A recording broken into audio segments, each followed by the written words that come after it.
What are you all going to do down here, fellows? I'm sure you all remember what happened last time. Yes, it was very Not a spooky. damn clue.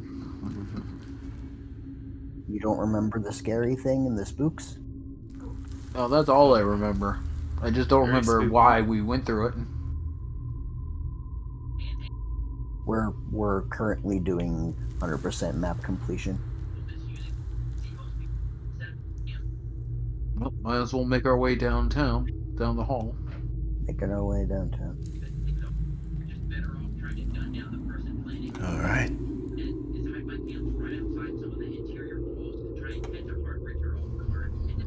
The fuck are we listening to, Jordan? You're listening to someone who isn't wearing his headset. Nathan, please turn your volume down or you wear your headset.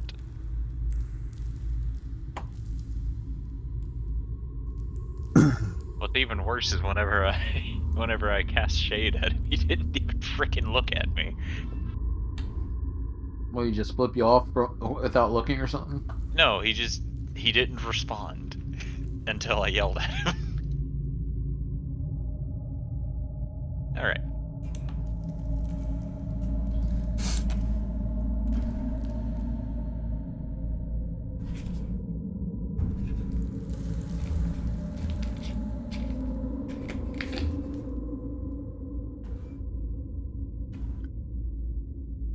So, This is the only place we haven't checked out. As far as we're aware. and what are you doing here? This obsidian thing here. Yes. Ail's going to look it over more closely. It is an obsidian cube that on the top of it has a small bowl-like indention. Within the bowl rests a small dagger that seems to be ever so slightly worn with time. Ragged edges. It looks like it's had bits and pieces of it chipped away.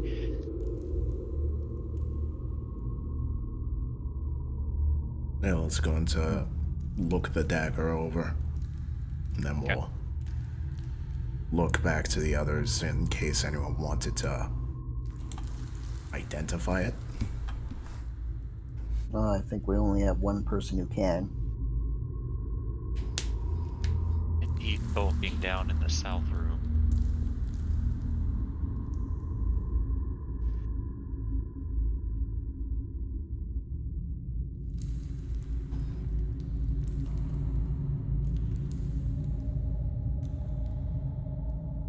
Though I'm not sure if Jay is busy or not.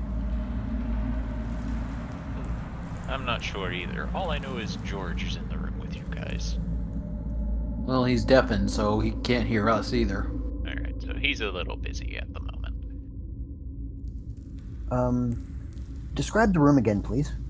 The room has the 4 points covered in currently extinguished torches. There is a golden throne that sits as the centerpiece to the room, and in the room there is an obsidian cube. The obsidian cube has a bowl-like indention on the top of it that Adel Sardé pulled the jagged dagger from. She didn't take it out yet. She just looked at it. She hasn't touched the dagger yet. Uh-huh. So, the torches are currently unlit, yes?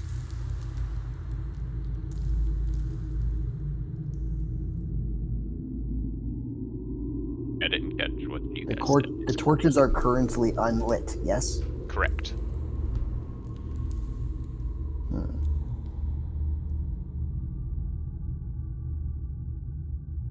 Checking to see.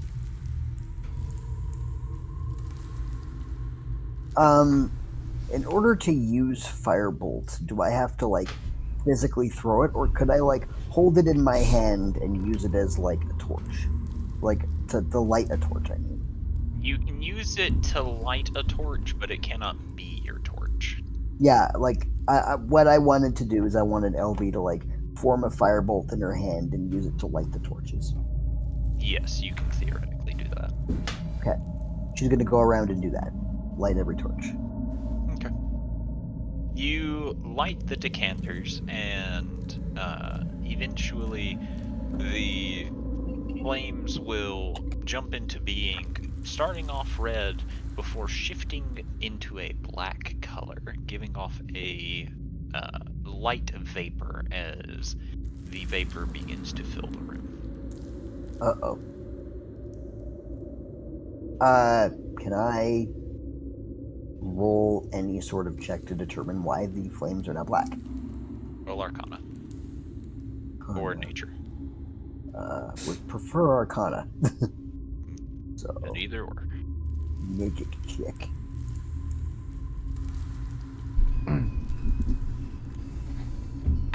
You're not entirely sure one Good way or start, the other game. what's going Good on. start. Most curious. I guess Ada will give it a shot. You look around and you assume that these are ritualistic flames. Something that they have added into the torch is what causes them to have their black color. It's for aesthetics. Hopefully.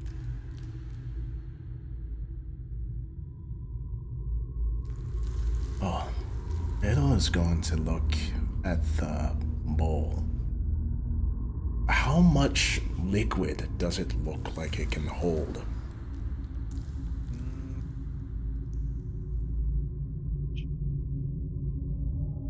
Roll investigation.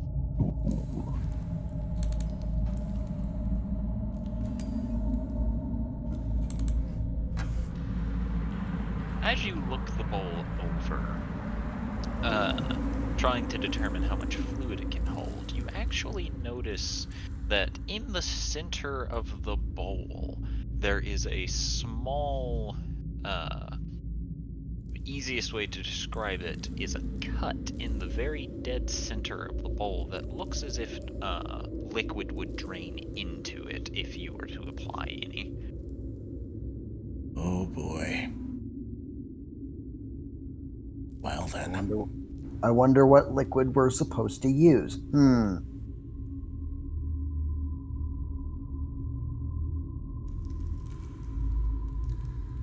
Well, he'll use Mage Hand to pick up the knife while looking into the bowl. And we'll look to the others. Blood. Of course, this is clearly a demonic ritual.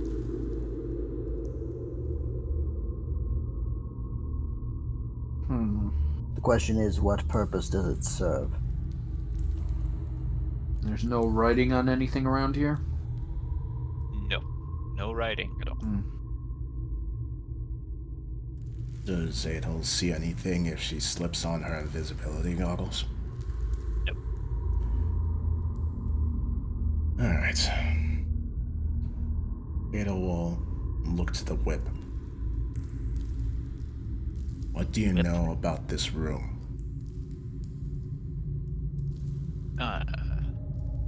There's a long silence, almost as if it's thinking about what you have asked, before it goes, "Punished interlopers here."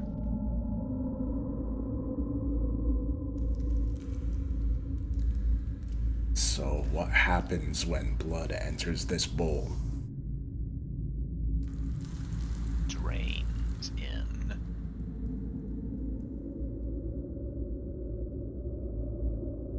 To what purpose?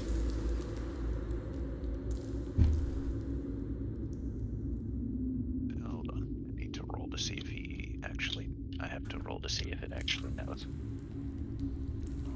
I do not know.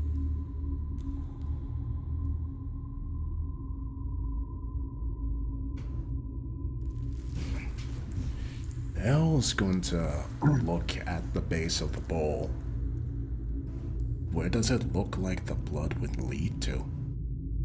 It goes into the obsidian cube, by the looks of it.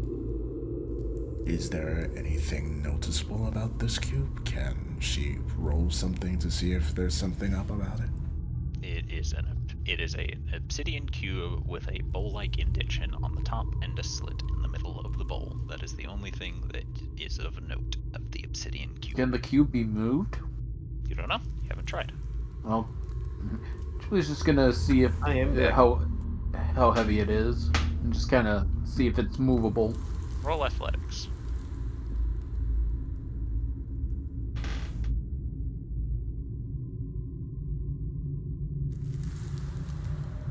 Holy shit! Holy shit. You Girls got gains. You begin pushing and you cannot budge it.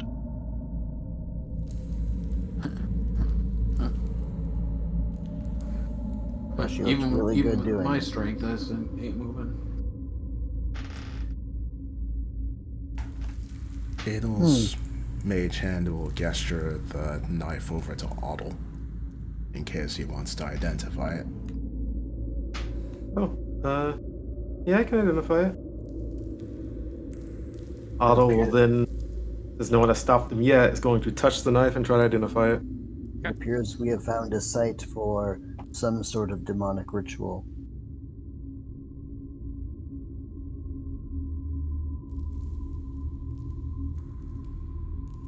Sorry about that.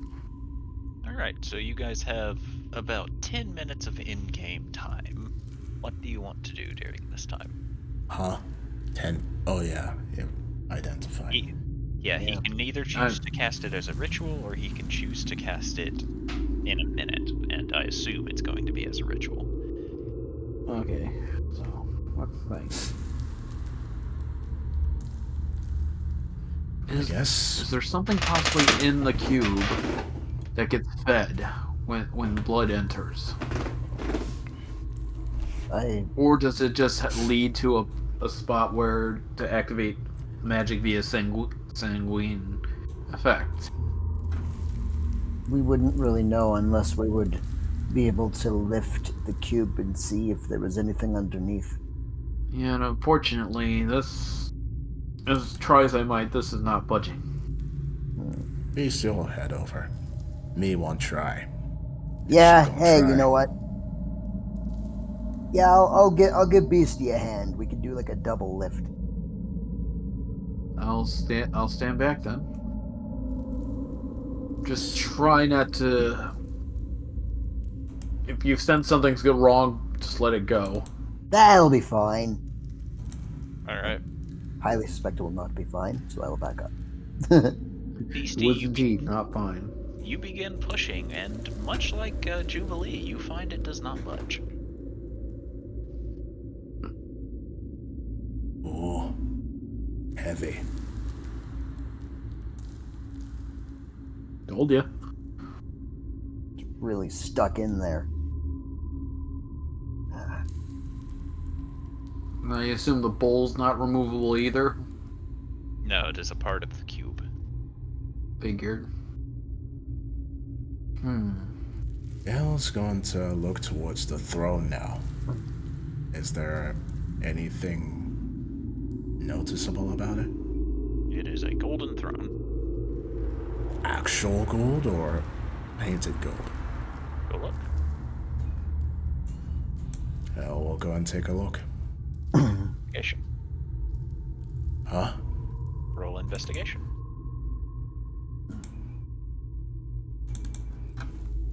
It sure is shiny. Definitely shiny. Looks like gold. She'll run her finger along its surface. Then look to see if she, pulled away paint or dust or anything. You did pull away dust, but no paint.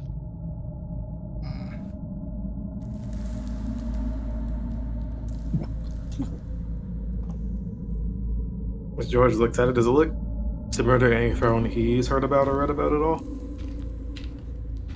No, it just looks like it is just a golden chair. apart from that, it doesn't look like it's anything spectacular. George, I don't suppose there were any legends about someone with a golden throne, were there?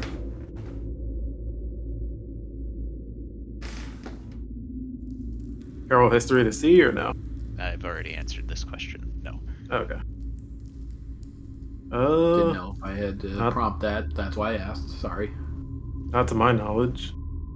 Hmm. I was gonna look around and then test out one You of think the these. statue obsessed guy would love this? If the relic is a whole throne, then maybe. No. Even just as a gesture of goodwill. How do you suggest we move an entire throne?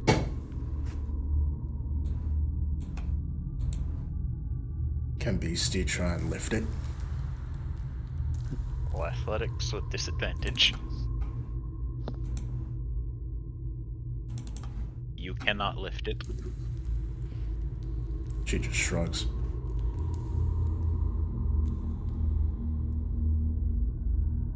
We're just looking. What are these things here? Those are torches with black fire illuminating the room, courtesy of LB. I was hoping that lighting the torches would do something, but perhaps not. And Damn, is there any space behind the throne? you could probably squeeze in behind the throne if you tried hard enough. Try and see if there's anything possibly behind it. Maybe there's a secret passage. Who knows? You will have to roll athletics or acrobatics in order to squeeze behind. You manage to wiggle your way through the space between the throne and the wall, and end up back behind everything, where you look around and you see a small bag. Small what? Bag. Hello? I think I found something, guys. I'll grab it and take a look inside. You do not see anything within. In fact, you don't even see a bottom to the bag. Ooh. Ooh. Jubilee thinks for a moment and just reaches inside and thinks, relic? You do not get anything for a moment before you feel what feels like a jar. Hello. You pull it out, and I'll- it is a jar of relish. Oop. I think I misheard. Sorry, what? Chaos She That found, should not be that funny. Chaos found a bag behind the throne, and opened it, stuffed his hand into the bag, and said relic, and he found a jar of relish. It shouldn't be that funny, but it is. That's dangerous. I misinterpreted what he said. Quick, ask for a ring of 3 fishes.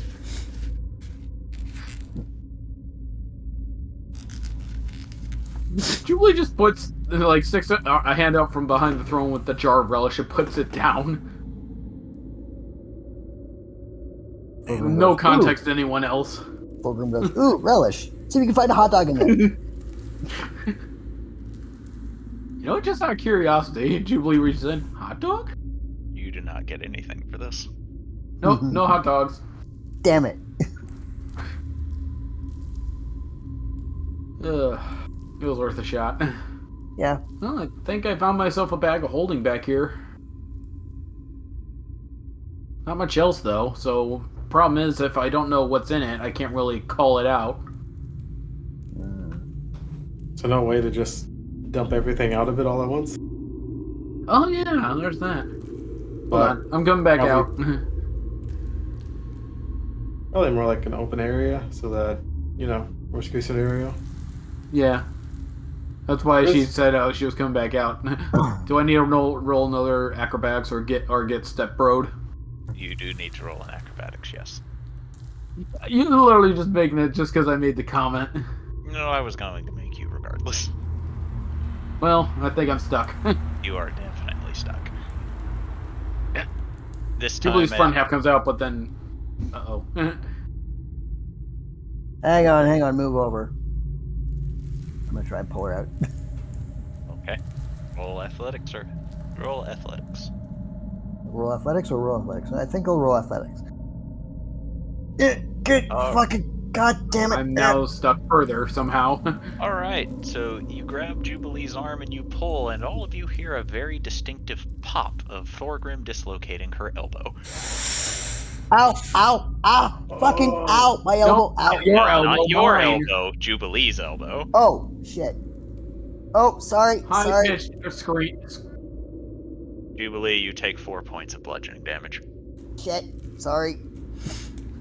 There's just a look of betrayal on Jubilee's face right now. No, And a look of dwarf. shame on Thorgrim's face. Just a single tear. You do it. Also, I'm at 69 health. Nice. You do it wrong. You do it like this.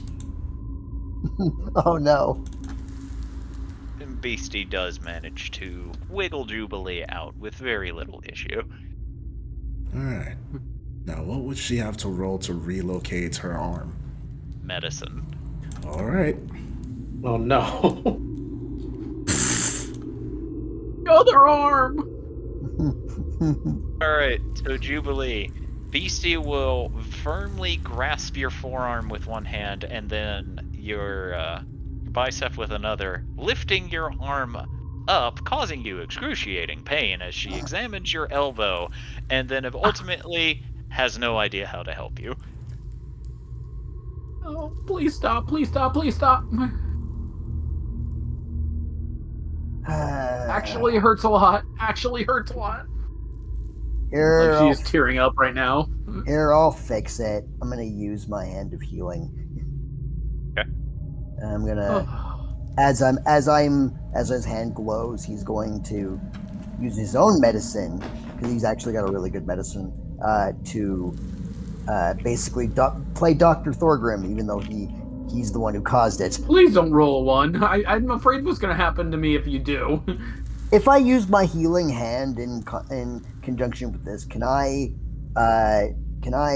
lobby for advantage? Sure. Okay. I will spend a key point. I for swear, you my roll two net ones, I just hands. die. I know, right? I'll actually rip your arm off. Please do not fatality me. It takes you a little while, but you do manage to pop Jubilee's elbow back into place, and around this time, Otto, you will have finished identifying the knife, which the knife, as you identify it, is simply known as E. As he? E. B? K-E-Y. Oh, key. I thought you said he, like, was that like a reference to him or something from Powerpuff Girls? Yeah. So as I That's figure out what it fine. does, I just know it's a key. Yeah, all you get from it is key. Oh, Geraldo does that. Does George see any writing on the throne at all? No. There's no Alright. writing whatsoever. Okay. so George- just to play it safe, I'm gonna go to the other room with the bag and turn it inside out. Is that okay, guys? Yeah. So Jubilee will proceed to go over there and do just that. While Jubilee does that, because it'll take her a few minutes to get to the room. Any other questions about the throne or the room that the rest of you all are in? Yeah, Otto will make it aware that I wasn't really able to find anything else about it. The only thing I really got was key. It'll raise an eyebrow to this and look at the key. dagger. A key to what? I'm not sure. It's just key. Fascinating. Where did this come from? It came from that bowl. Il's going to then try and slot the dagger into the hole in the bowl to see if it fits, like a key in a keyhole. Roll acrobatics. Can Otto try to assist? How do you try to assist? He's gonna like try to look at the ball and try to direct her.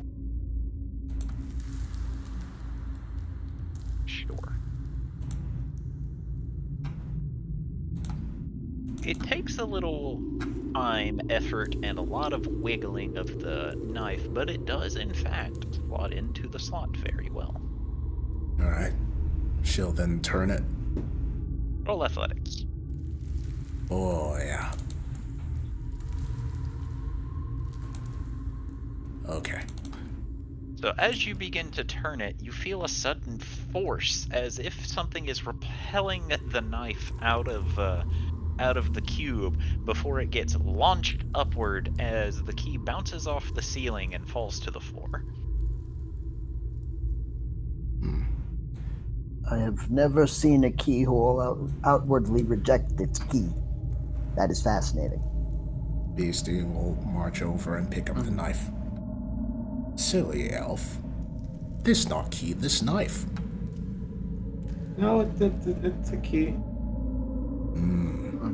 That's She- what I identified it as. She thinks for a bit. Oh, actually, makes sense. If every one door, then this definitely key. Can I have the knife back? Let me try. And she's gonna try and insert the knife into the slot. Acrobatics.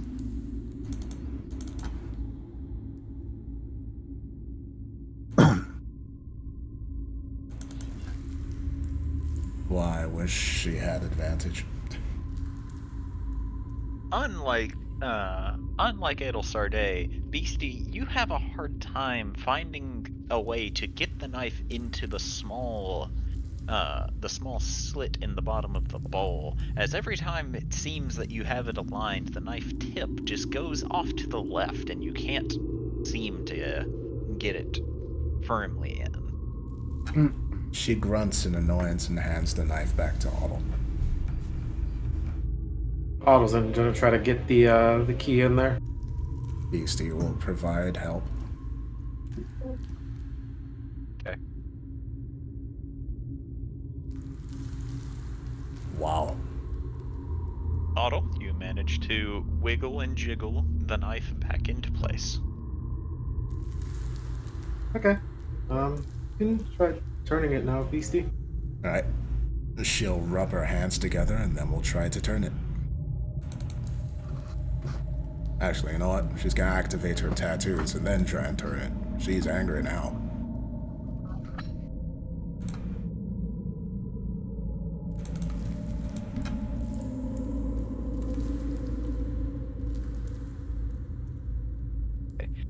So, Beastie, even with your tattoos activated and you feel that surge of strength rushing through your body, it still has a hard time as you begin turning the key, but you are definitely turning it.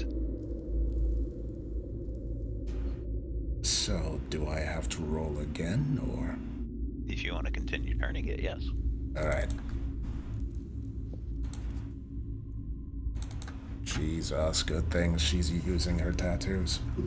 You continue to turn it, and you all begin seeing the obsidian begin to slowly crack and almost look as if it's indenting in on itself, slowly and slowly. That doesn't look good.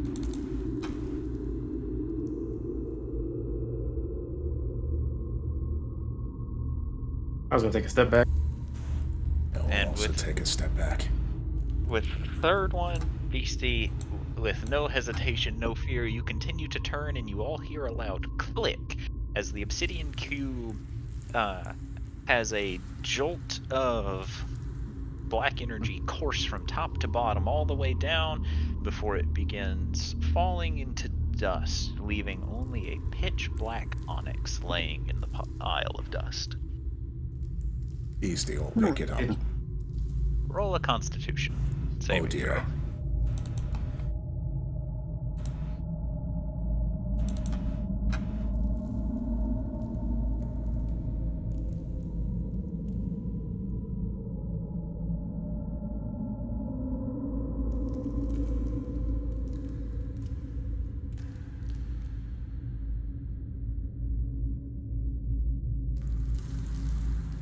You will take 42 points of necrotic damage as you attempt to lift it. Jesus Christ. Oh. Beastie will yelp and quickly shake her hand and look down at the onyx. Oh. Evil egg. I'll take a step closer and look closer towards it, see if he sees anything or if it's just straight pitch black. It is a pitch black onyx from best you can tell. Like just an onyx gem, or? Yeah, an onyx gem.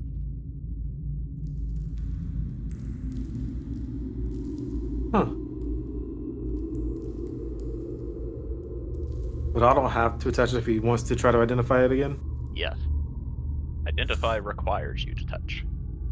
Fuck.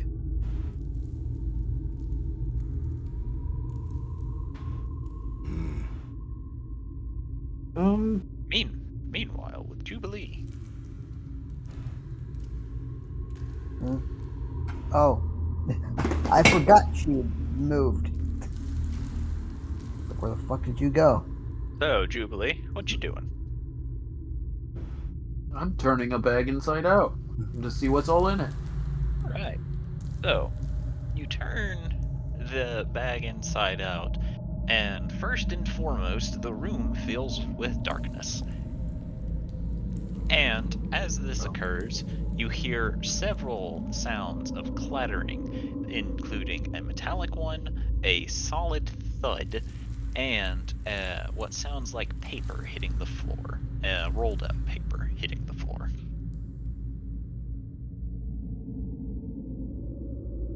But now I can't see. Correct. Okay, turn the bag back and see if I can see everything on the floor now. Nope.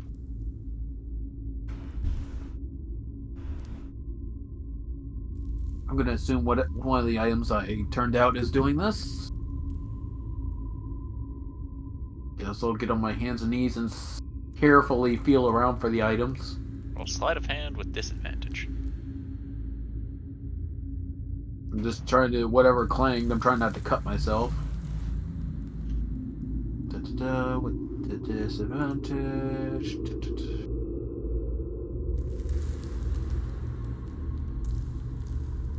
Thinking about it. That's still not bad.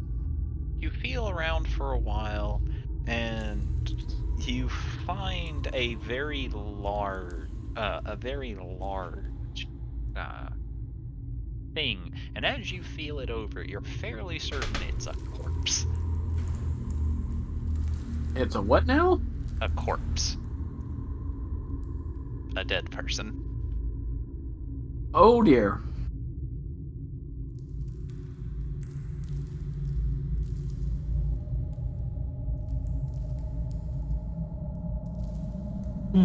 Well, I heard 3 things hit the floor, right? Yep. You heard a clank, a thud, and what sounded like rolling up paper hit the floor. Gonna assume you might have been the thud. I'ma just like kind of feel around the bag and try to slowly push it back in. You cannot do that while completely blind. Okay. Guess I'll continue feeling around for the other items We'll sleight of hand while I with figure disadvantage. this out.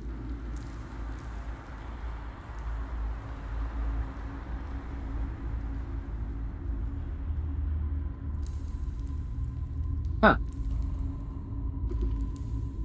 Unfortunately, you do not find anything else as you feel around. Nope, that's the corpse again. I think that's a corpse. Wait, is this magical darkness? Yes. Oh, my Infernal Legacy doesn't let me see him. What day does it? Nope. There's only one ability. No, I can cast the darkness spell. I can't see in it. There's only one Which ability. is ironic. I forgot I can do that. There's only one ability in the entire game that lets you see through it, and you have to be a warlock to have it. Yep, it's an invocation. Somewhere Which I George guess- sneezes.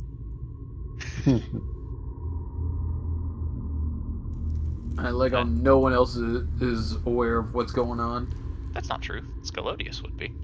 I feel like No the one else majority is of aware. I feel like the majority of us would like that are able to see down the hallway would go, "Hey, why did it suddenly get dark?" We're Still getting here. clanging of stuff. And then the room go dark afterwards. Any of you can feel free to go and investigate if you would like. I was gonna leave the onyx for a little bit and head towards the darkness. Attack the darkness. Please don't attack the darkness. I'm in it. How did this happen? Oh, Otto, is that you? Yeah, it's me. Yeah, sorry, I can't really see anything, so a little disoriented in here. Basically, remember the bag I found behind the throne? I turned it inside out, and I'm guessing one of the items inside it has this effect on it. Oh, Still trying to figure out where the other two items are, but I'm pretty sure one of them's a corpse. I'll try to see if I can help. He's gonna cast Dispel Magic on the darkness. Okay. As Otto does his little incantations and eventually casts the spell, the darkness will slowly drift away, leaving a mace, in fact, a corpse, and a bound scroll of some sort. Ah, much better. Oh, hey, a mace. I'll grab it and look at it. It looks like a mace. I wonder if this was the thing making the darkness. Alright. Then... So then, to inspect the corpse, I guess, after grabbing the piece of paper as well. It doesn't look like it's anything special. It is very mummified, however, due to its time in the astral sea in the bag of holding. I'm assuming I can't identify what kind of person this was. No. You know that We're way past that point. The only thing you know for certain is it was not any of the small races, nor was it a dwarf. Other than that, you can't tell. So medium-sized humanoid. Yes. Got it. I apologize for leaving you like this, sir or ma'am. Hope it was painless. Kind of shrugs and then rejoins the group with the two new items.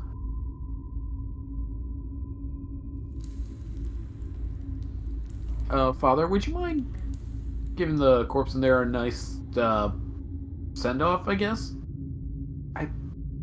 Just because I'm a just sighs and gives up and goes to do it anyway.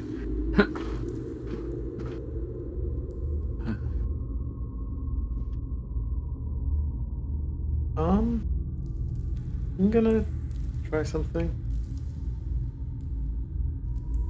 And Otto is simply going to place a finger on the onyx. Okay. Nothing happens. Okay. I guess now somebody's able to touch it. He's not going to pick it up, but he's just going to try to identify it while it's on the ground. Okay. By actually casting it and not ritually. Alright, that'll take a minute. During that minute, Scalodius. Yes. What corpse? Pardon me? What corpse? Oh, You walk into an empty room. Oh, that's what you mean. Mother of mercy, if this is another Rashi situation.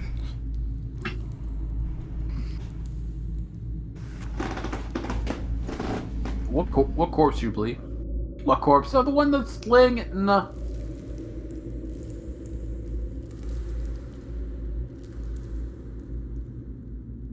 I look, and Julie looks back and doesn't see it, right? Right? Yeah, there's nothing there. It's an empty room. Oh, Is that's even the not spell thing gone? Or did Jubilee take that? Jubilee has both the mace and the spell scroll. Okay.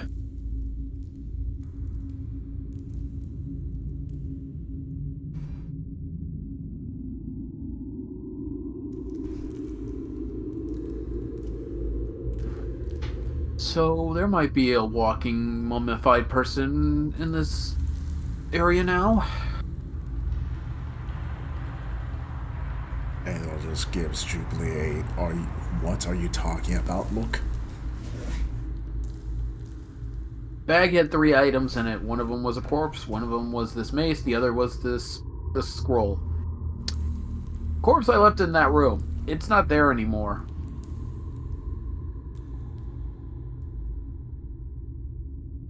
Adol is going to very quickly rush out because something just occurred to her about that corpse. It only looked like a standard humanoid. Alright, so, Otto, as you finish identifying the item, it is known as the Onyx of Souls. Fine. We step into a Metallica album? Harvester of Souls? You know only a handful of things about this item. If you would you would kill a creature, you can use your reaction to capture its soul within this gem. You can then use the soul for a variety of effects, such as healing yourself, replenishing spell slots, or vitalizing yourself in a variety of ways, consuming the soul as you do. Sort of mind.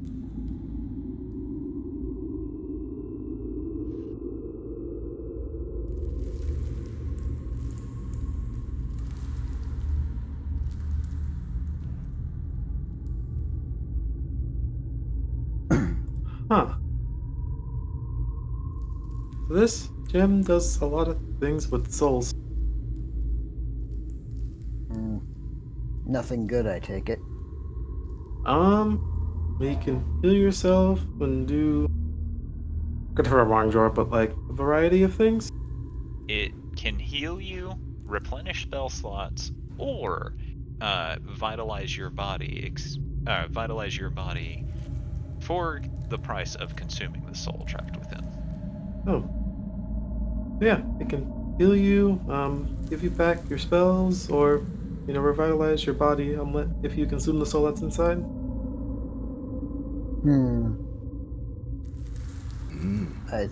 I quite enjoyed that until you mentioned the consuming the soul part. Yes, me no like eating feet. No, not the outer soul, the inner soul.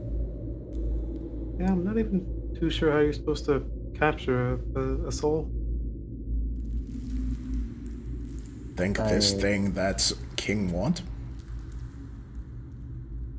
It's the only thing that might be creepy enough. If he wants this, then I have further questions. Either that or this thing that's do thing with zombies in place. I mean, we do also have a variety of things that we can give him as a quote-unquote relic.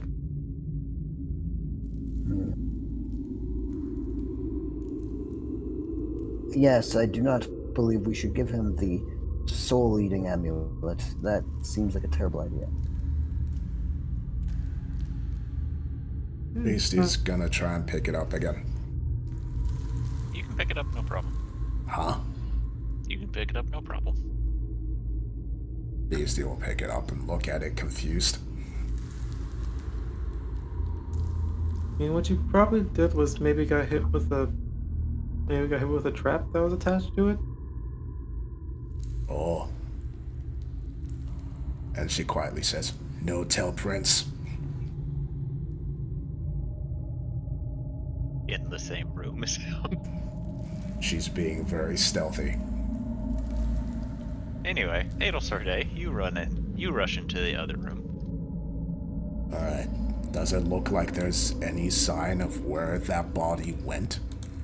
Roll an investigation. Alright, she's going to ask Hubert to help her. He will give you the help.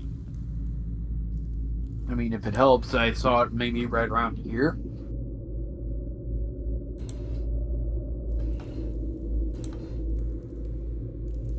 Oops.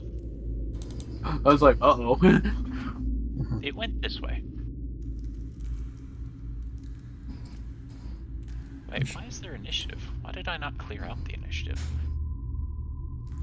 I don't know, Jor. Why didn't you? I remember why I didn't. She's going to look up at the altar thing. On the altar, you see a sphere sitting upon it. Sphere as in three-dimensional object, or spear as in pointy stick? Sphere, three-dimensional object. Got it. Discord tends to muffle some words. Mm-hmm. Is this like some kind of... Is it... I guess... Can she roll to see if it's magic in some way, or... Roll Arcana.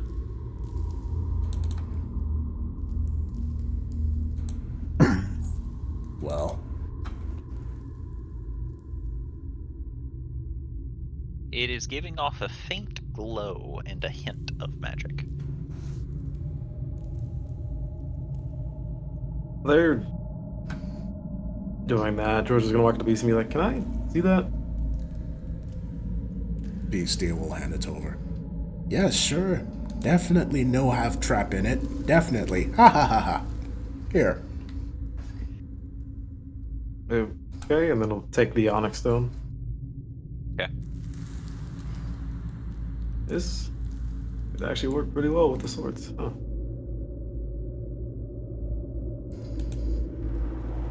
Beastie lets out a sigh. Glad she didn't get yelled at again. George is too busy thinking about what Otto was saying about the soul stone.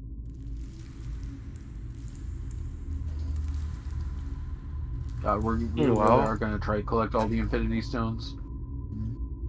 Yes. Meanwhile, Otto's gonna walk up and touch the sphere. Sphere. Sphere. Alright. You have touched the sphere. And since it looks like it's, if that glow is then going to try Makes to the statue uncomfortable. cast Identify on it. Not ritually. Alright. About 15 seconds into it, you notice that your hand is slowly sinking into the sphere. Oh. He's gonna try to pull away. Roll athletics. Oh dear.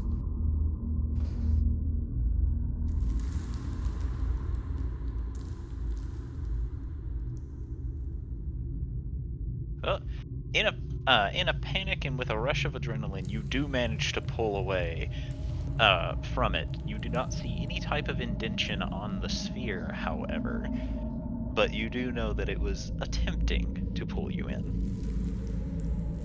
Huh. So I'm guessing I was able to complete the cast on it. Nope. Hey Beastie? Beastie will walk over. I was gonna take a rope and tie it around himself as tightly as he can, and then give the rope to Beastie. She'll hold it. I might get sucked into that thing, so after at least a minute and a half, can you start pulling me out? She looks over. Okay. Okay. Beastie has been a terrible influence on Otto as he's gonna cast Identify on the spear again. Are you sure? Wait, how long is this rope here? One question at a time, and I demand mine and be answered first. Yes, because no one is saying anything to Otto. Does anybody want to say anything to Otto before he does this? Yeah, Edel's going to hold his wrist and just gently push it down. LV is going to look at him from Otto from a distance and just slowly shake her head. What? They don't want you to die.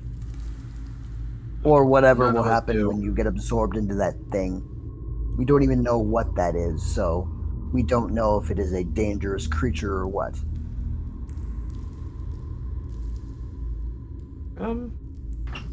Yeah, I guess that is fair. That's why I gave her the rope. I do not believe the rope will help.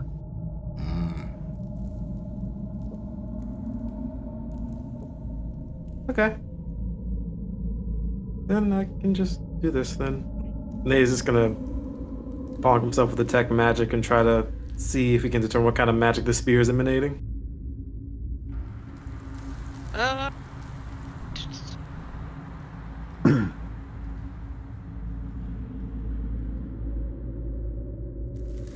Uh, you don't really detect a singular school of magic coming off of it, but from what you can guess with your combination of identify and detect magic, it is meant to absorb.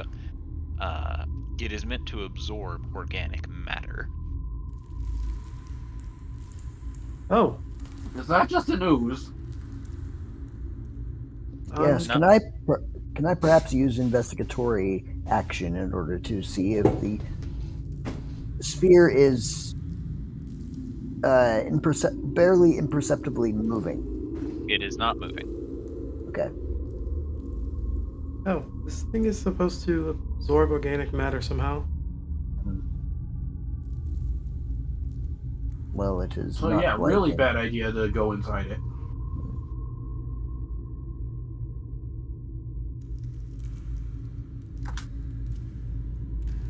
Wonder if this thing maybe absorb the corpse then. Where did Jubilee? When Jubilee upturned the bag, where was the corpse? Think about where Hubert was standing. It would have been about right here. Okay, Anil's going to And take then points the us. other way. Anil's going to take a step back.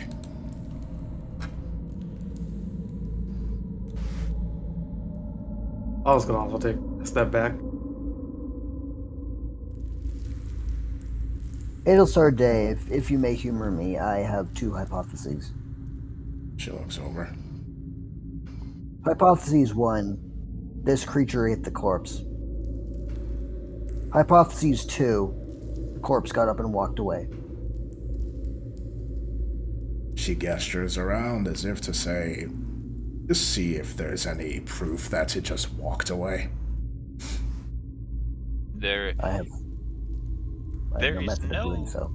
There is no proof that it walked away, but due to your investigation, Adelsarde, you are certain that it was dragged towards the sphere. And I'll try to see if we can discern if it got up and walked away somehow. I've already answered this question. It was dragged towards the sphere. Yeah. Okay. Anil's going to take a couple of steps back now because she's fairly certain that sphere is predatory in some way.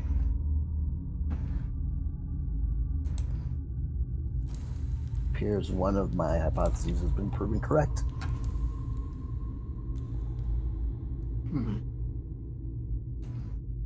My suggestion is we Weird. continue on. Weird question. Can Mage Hand help with identify, or does it have to be like physical touch? It has to be physical touch. Shit. However, Mm. if you're willing to make rolls, you can definitely attempt to make it to where you can cast Identify through Mage Hand, but it will take time and effort.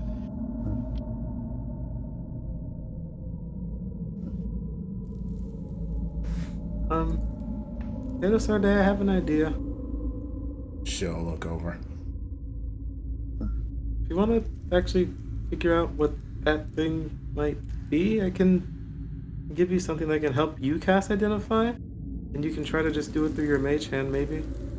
It's not going to be something that's going to happen spur of the moment.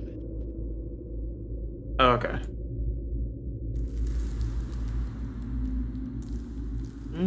Actually, that may not work, and we're not going to be down there for very long. Anil will just nod. Beastie meanwhile just stares up at the orb and then looks to the others and shrugs. What's matter? That thing absorbs people.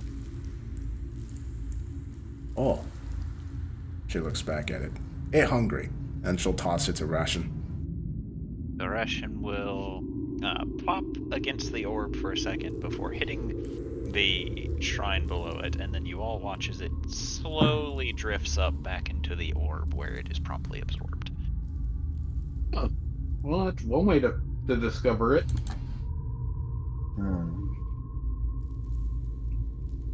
Hypothesis proven. Indeed. Let's move on and look at something else, shall we? Yeah, I think we should leave this thing to its work. Indeed. I do not want to be fed to a circular garbage disposal, thank you. I mean, was that thing moving? Seems like it doesn't go after before? living things. Wait, I'm not living? It tried to absorb you, Otto. Oh, I forgot about that. Sorry. Well, Weird X. It seems it doesn't want to intend to fight, if that makes sense. Weird X-Man, was- crying thing, and now hungry orb. Place weird. Wait, so was that thing moving before we got here? The sphere did not move. The ration hit the sphere, fell to the shrine, and then the ration floated up into the sphere. I guess the sphere has not been moving the entire time since we saw it, or did it just start moving? It has not moved at all. Okay. It just absorbs things. That's all. Well, if I had to take a guess, again, as long as you don't touch it, it doesn't try to absorb you. Or if you're non-living, it will clean up the room. I don't like that laugh. That was for a different reason.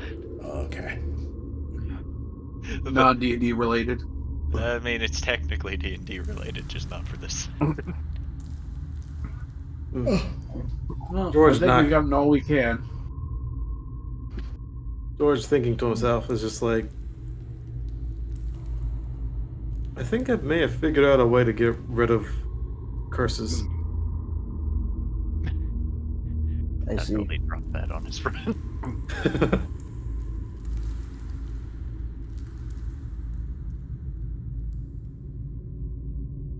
George's gonna look over and be like, everyone okay? Define okay. Not dead? Traumatized? Hurt? Oh, definitely traumatized. Okay, well, that's From a this given. place or just in general? Yes. From this place. From this place, no. Okay. I mean, I had my arm dislocated, but that's about it. Yeah, Sorry. it happens.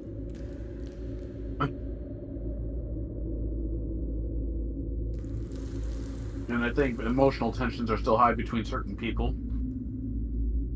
Happens. Indeed. But, As you are all talking, you notice that the vapor that the decanters from the throne room has begun to fill the room that you are all in now. Perhaps we should leave. And you hear whispering. Whispering. Let's leave. What does this whispering say? Perception. Oh boy.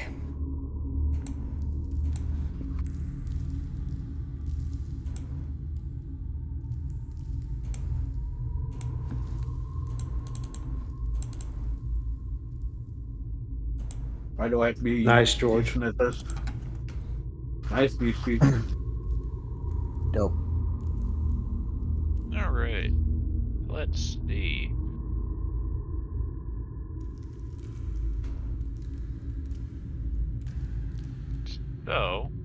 So far, everyone but George gets to hear. A memory shared and a collective fear a memory shared, a collective fear, and one that will always bring despair. The core remember as if it's flesh, now once again face the wall of flesh. Oh, not fuck. again. Oh, that is nightmare fuel. Not again. Here we go again. Yeah, Elvie's like, wall of flesh. And then Thorgrim goes, oh, fuck. And Elvie, Again, Jubilee will just yell, "Not again!" as you say question and say wall of flesh, you suddenly hear a bubbling sound coming from the north, and as you look up where the onyx had rested and the obsidian cube had been, you see what looks to be flesh boiling upwards until you see a mass of humanoid figures, all looking to be in extreme agony, slowly filling the throne room until it is full and begins coming down the hallway. Ah, wall of flesh. Understood.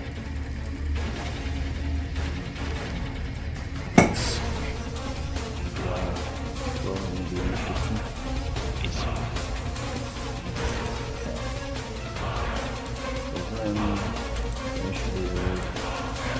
Excuse me. They're also very fitting because he's like, oh fuck. Not again. Oh no. Fun fact, this dungeon is going to throw whatever boss invoked the most fear out of you guys, and for some reason, still, to this day, this thing. That I mean, was a boss. We don't know how to kill it, and all we know is to run. This thing is awful. Even more so than the fucking SCP snappy statue thing. I don't know, where is he? I have Final Fantasy trauma with fucking walls. Yeah, demon walls. Fuck them. Yeah, exactly. Oh, instant kill thing? If I don't do this fast? Oh shit! Yeah, great, thanks. Not good for tank builds. Yeah, exactly. I think it's the best. Fuck you. Just be a better tank. Yeah. Can't tank instant death kill moves. They I mean- are meant to work against that shit. I mean, technically, if, depending on the game, you could, but you need certain equipment. I'm talking old school Final Fantasy, man. Like Yeah. Final Fantasy 4, Yeah. where it's just instant death no matter what your level is. Just hit the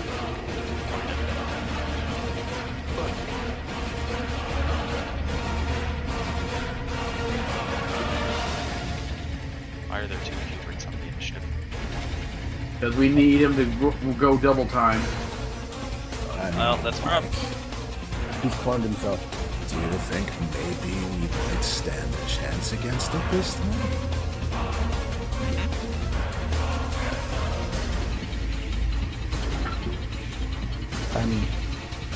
It'll start day, if I may.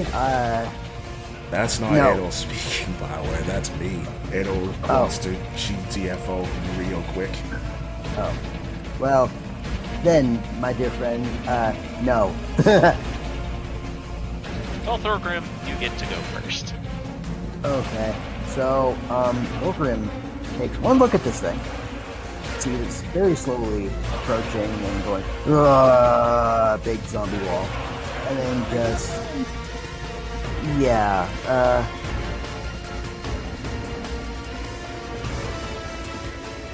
hang on. Gotta clear all this shit out of the way because it's obstructing my view. So anyway,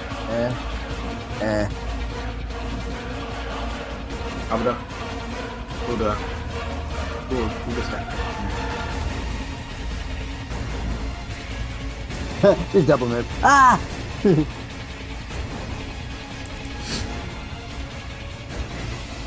More of a panic response and just freaking out and running. Okay, is that your turn? Yep, double move. George. George's just gonna just think for a moment and just say, "We're running, right?" We're running. Okay. As he is going to simply use his, or try to use his I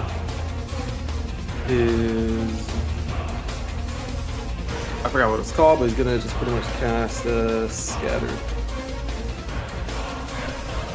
on Yeah. Zimblies. Otto, Jubilee, himself, Beastie, LV. Take anyone who's a caster, basically. They are the slow ones. Pretty much. I see how many people I can take with this again.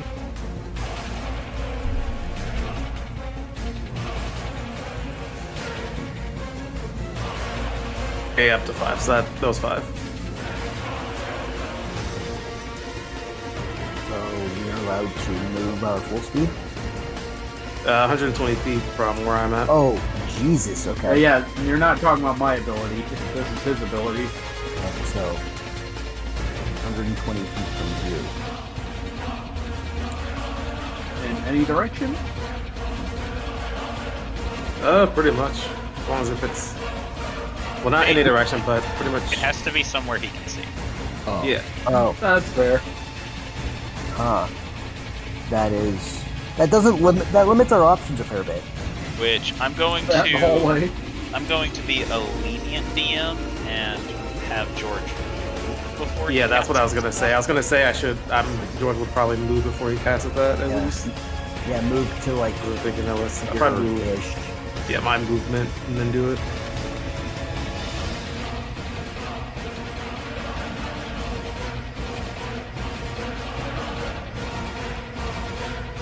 Yeah, right up here, and then 120 feet from where I'm at. That would be center of that room.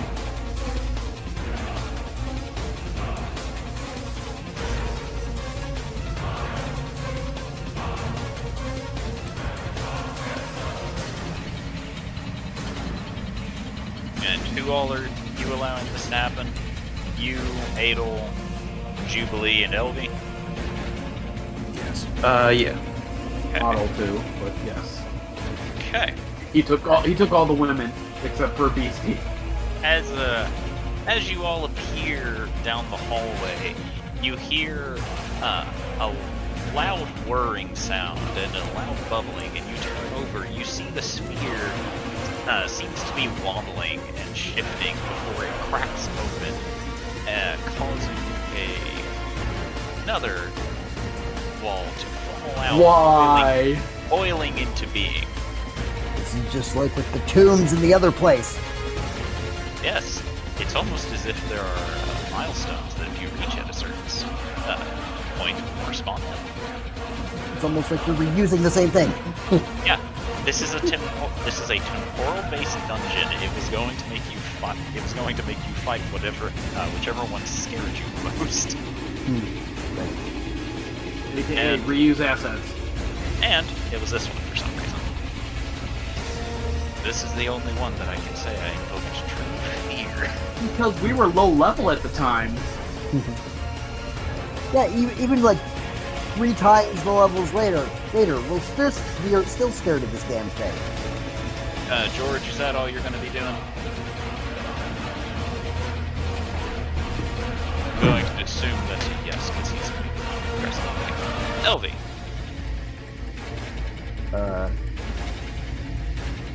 Just gonna look at a spell because I don't remember exactly the distance on it.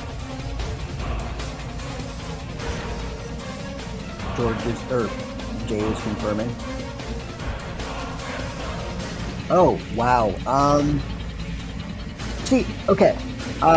Unfortunately, I can only take one person with this spell other than myself. Dimension door.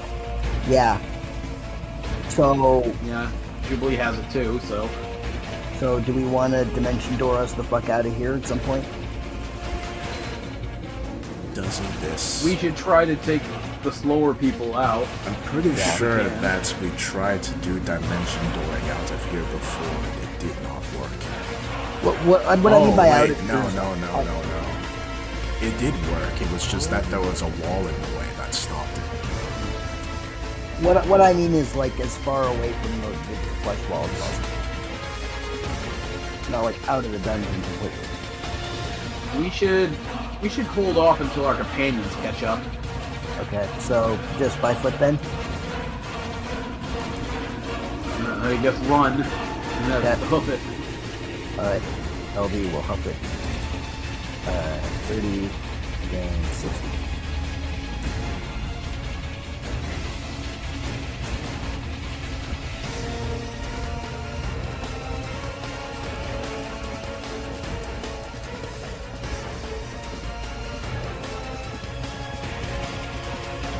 Is that all you're doing? Yeah, for now, I think. Huddle.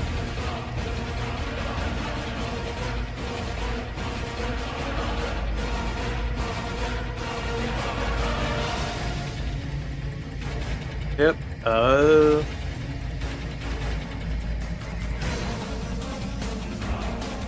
Otto is going to.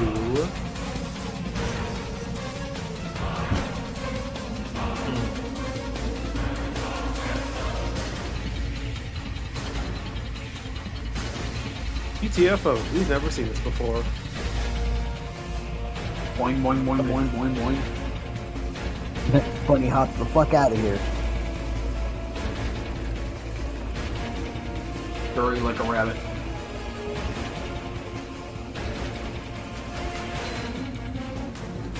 And he's also gonna dash. Okay. I'm gonna be right back real quick.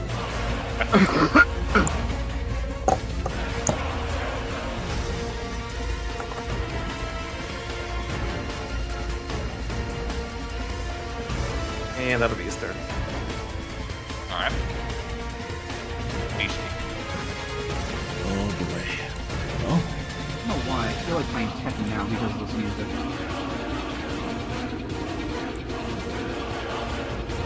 let's see. What is it? Alright. Beastie is going to use her bonus action to disengage. That is going to turn around. And it's going to promptly dash. Okay.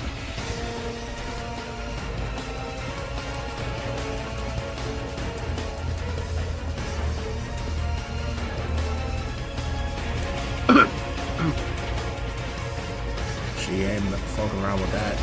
Well, she really, really wants to, but she won't this time. Wow, you can move. Beastie has 50 feet of movement. You can move. That's her turn. Alright. Hello, Beastie. Gonna run.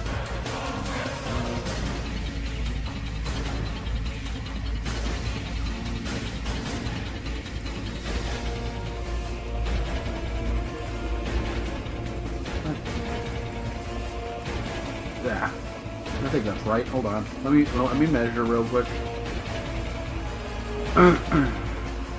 Yeah, I can move 5 more feet, but 80. There we go. That is all. Get a survey. Alright. Well, assuming that the dungeon won't stop their teleportation since it didn't stop George's teleportation, will see that mass riding down below, well, down the hall, and will look to the others and say, gather to them. She'll look to the others and say, gather to me. See, she has a plan. You heard the lady. She's going to go right here. She's going to hold her action until the others are able to get to her.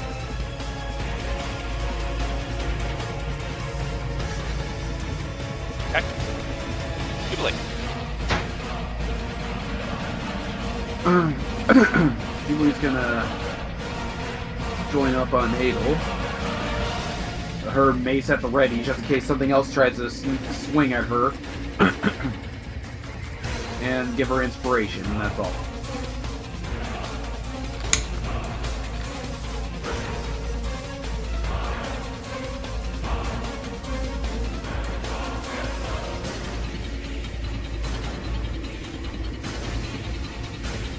Flesh turn.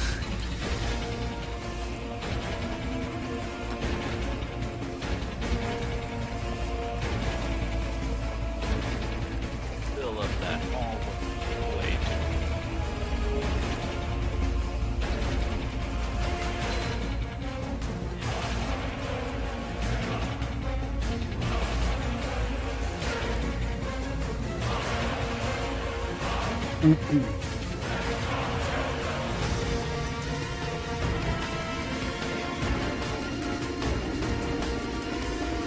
Jesus Christ. Alright. It's gonna make an attack at you.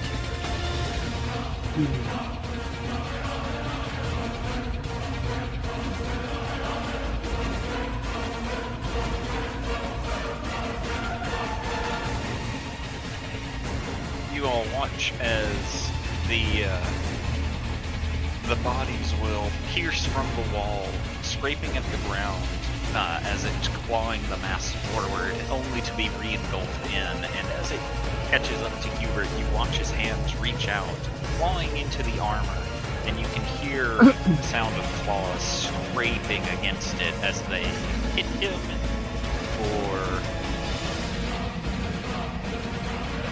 6 points of damage.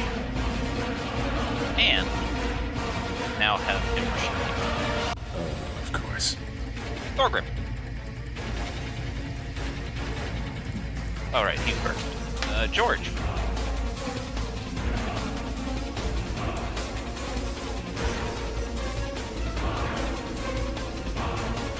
And he's muted. Alright. We're gonna treat both of them like they are currently beastie. Okay. She is going to rush over and try and pull Hubert out of that. Roll athletics.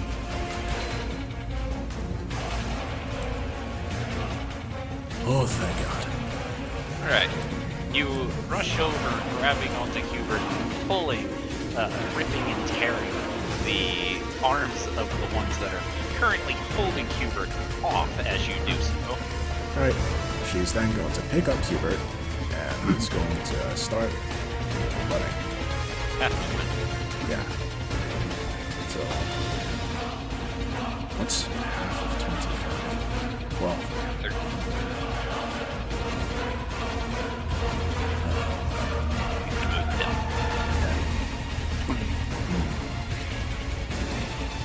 Dashing is an action. Yep. Hold on. Let's see.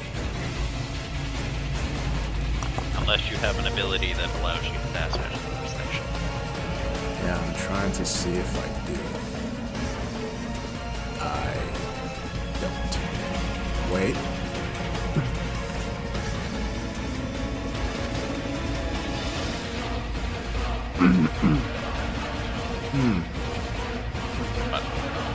I could do Baldur's Gate tactics here and jump. That's not. Baldur's Gate does not do jumping correctly. Oh, so I can jump then? Darn.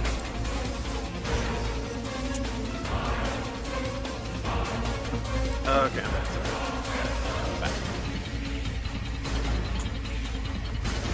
Okay. Second plan. Can she throw Hubert? No, use your action. Darn. Okay. Well, I guess that's it for now. I guess Ada will look to George and say, "Can you get everyone to me?"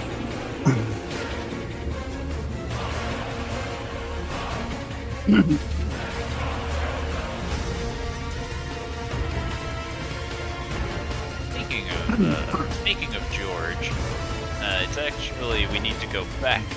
And Thorgrim, it is technically your turn. You have to skip it for a moment. All right, sorry. I'm going to take one look at the Scalodius in front of me, and then at the tide of corpses behind me. I love that name. And I am going to, if possible, pick up Scalodius and throw him. Roll athletics.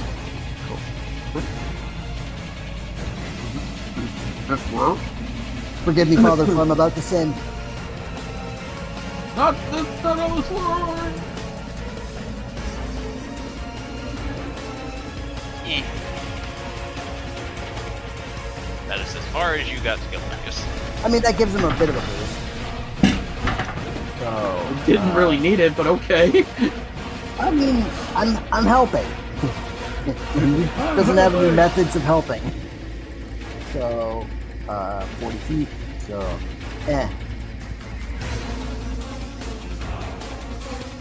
you know.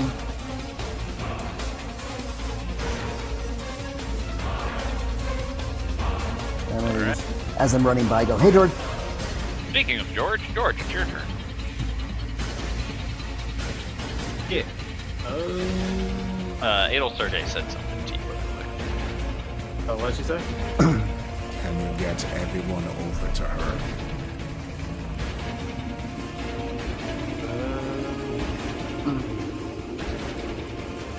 Can try.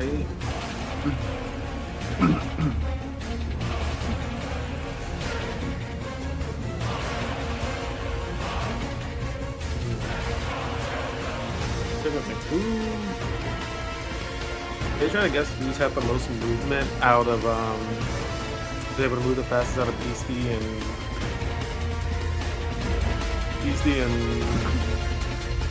Hubert? Hubert. Yeah. That's definitely Beastie. Okay. Beastie has almost double Hubert's movement. Alright. There, that's these. There.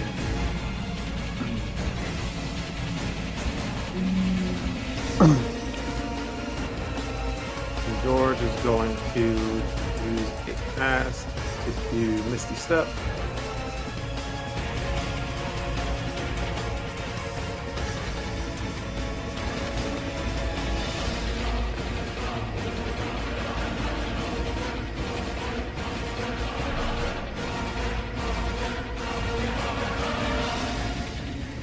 Gonna get behind Hubert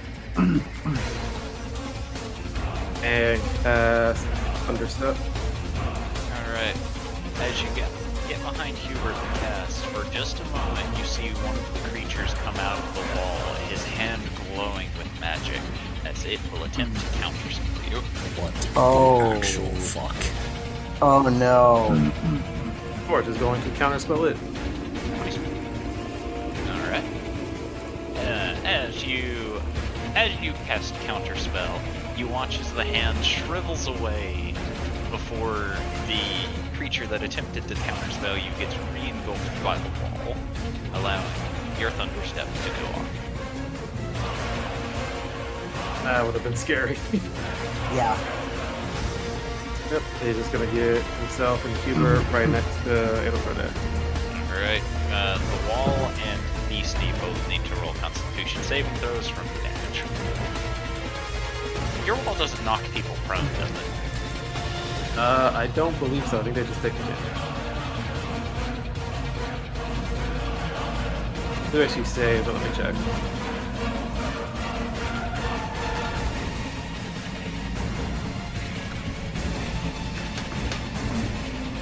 Yeah, pretty much it's just the damage. Okay.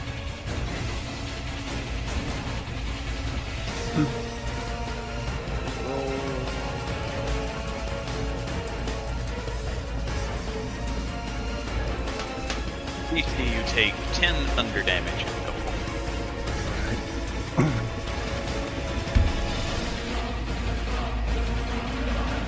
Is that your upcasted damage, by the way? George's turn. Is that your upcasted damage? I don't think it. Yeah, get up. It increases 1d10 for each spell slot level above 3. And you cast it 5th level now? Oh yeah, this will be 2 more d10, I think. Yep. Hold on, Beastie, you have more damage. Grand total of 2 more. Because you made yours. Anything else, George? Nope, that will be his turn. Alright. Wall of Flesh is going to use a legendary action.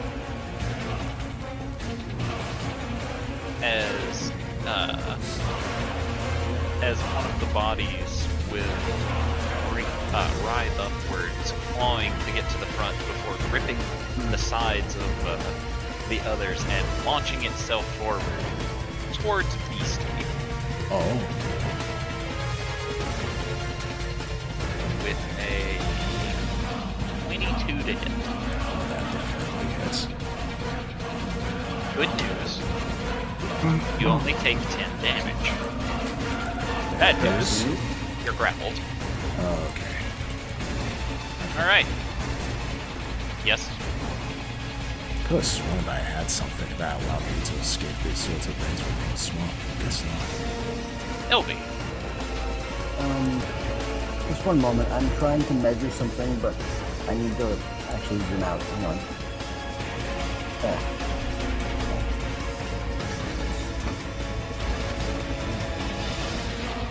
What is the difference between the distance per and the spooky wall? Oh, just shy. Okay, so movement. I know I do, but moving towards a rapidly approaching wall is probably not the best idea. Well, Adel did say that everyone should gather on her, so... Alright, well, as command, I will go to the rapidly growing congregation. And as I do so, I'm going to try something a little weird. Bear with me, Jor. God damn it. So, am I able to cast a spell in, like, do I have to cast it directly in, like, Your spell cannot occupy the same mass as a creature. You have to cast it on the outcome of the creature. that's unfortunate. Why did you give the zombie wall a chode? Because it's currently grappling Beastie, and I need everyone to remember this. Okay, so, let's see. It is a release of the long character sheet. That's Thorgrim. It is 20 feet. So, yeah, where's the thing? Come on, brain, work. Think. It's not thinking. It's more like I'm trying to find a certain something to click on it to use it, but that's probably not a good idea now that it's grappled Beastie.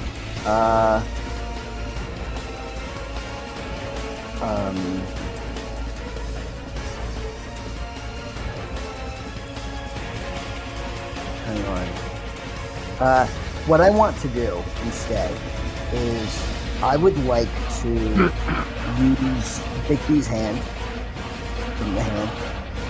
Return. Return. I cannot do the high note. So hand I could, but I really don't want to peek my mic. and next to Beastie. Put it on the actual square. And I would like to try and grapple Beastie. Hold on, that's not the right size. There. Yeah, so it probably would be in front of her then. Alright.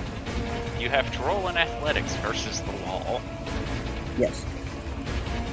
So,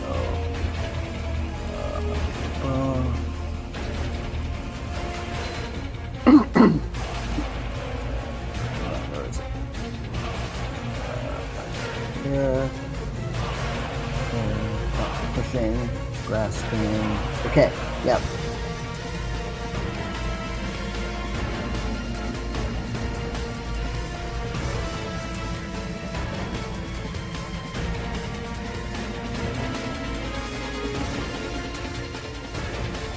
25. Your hand will reach forward as Beastie struggles to get free, slowly enveloping the goblin before tearing her free of the wall. And can I move the wall? Good hand. I don't think you can this turn. When you cast the spell and as a bonus action on your subsequent turns. Okay. So I will. Oh wait. It says when you cast the spell and as a bonus action. Does that mean that I have to move first, then grapple, or grapple then move? No logistics of it, but I will allow you to move the hand. Okay. So what is the movement? Up to 60 feet. Cool. So those for now. We'll do that later. Move hand 60 feet. So move it behind George. So no, in between George and Thorgrim.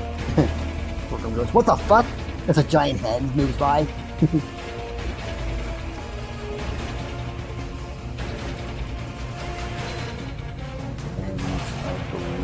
That is my turn.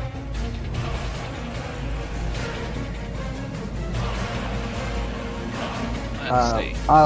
Can I put DC down same action, or do I have to wait? You have to wait. Yeah. Otto. Yeah, Otto is going to step towards the other day. Then looking at the mass of bodies. Question, would he be able to cast Gravity Simple in the middle of that or no?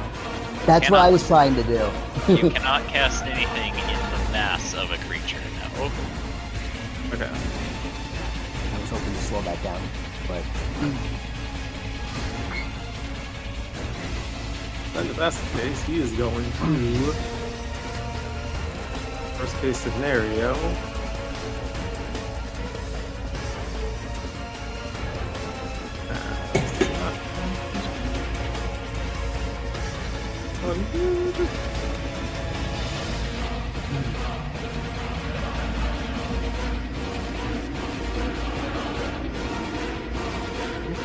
Oh, it does actually. Right.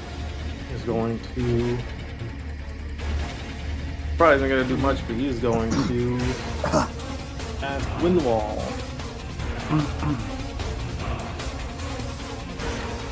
Right there. Just right in that little corridor to try to block them off with anything.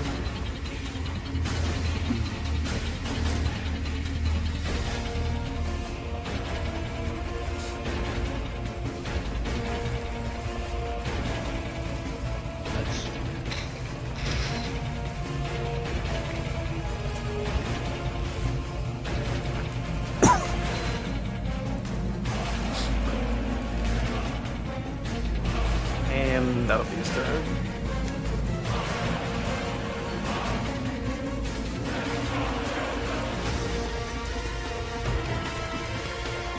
Galodius.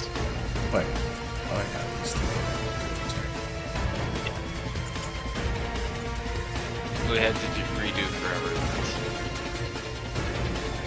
Huh? Why did... We I'm had gonna move. we had to skip George, Otto, Thorgrim, and LD because both of them were hurt. Why Well, the turn order's gone, but I'll keep moving anyway. I didn't mean to delete that word. I'll move here and ready in action to let loose his breath weapon if they get too close, because I can't make it all the way. Oh boy. But it's undead things, and Radiant might be a good shot against them. Is that all you're doing? Yes.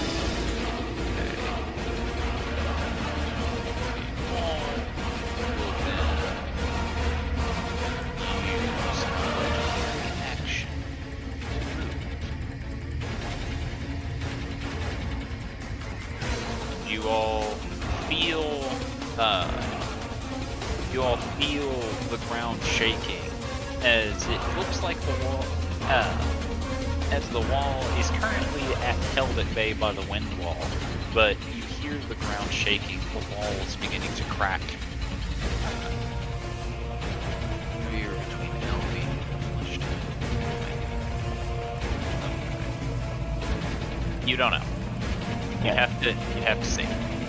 But anyway, you all hear what sounds like stone being cracked under a tremendous weight as loose debris fall from the ceiling and the wall, before suddenly, out of the wall, Oh god. as it appears, the wall of flesh has gone into the hallway on parallel this one and was trying to cut you off. Surprise, motherfucker. I mean, I was having a held action for when it got close enough. Alright. Well, Oh god! unfortunately, people aren't close enough for this to work this turn. It is your turn though, Ados, okay. I was gonna Yeah. say, can I just use my held action though? Yes, you can use your held action. Can Ada also use Yeah. her held action before a turn? What were you holding your action for? Casting a spell. I don't remember you saying you held your action, but I'll allow it. I did say that.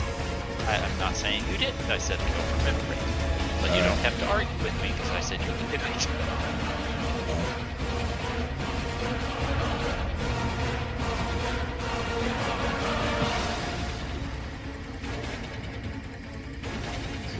Sees it coming through the wall and snaps his head that direction, just unloads. You breathe the radiant energy upon it, and you watch as it washes over. However, this creature seems to be very high in the Constitutionist rage, and it does not seem as affected as you would hope it would be. Adel, your held action. Okay. Yeah, people need to get closer. She is going to... actually, this still kind of works. Going to point her staff forward, and it's going to cast Wall of Fire. And it's going to be...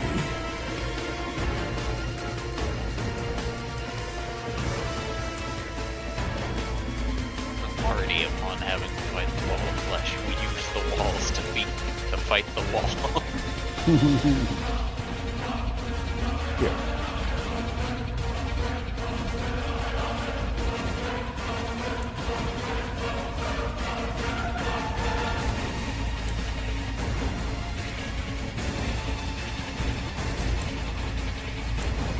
And the damage inside is the down side. Attack, hui, hui. Go on, play. Okay. Total damage.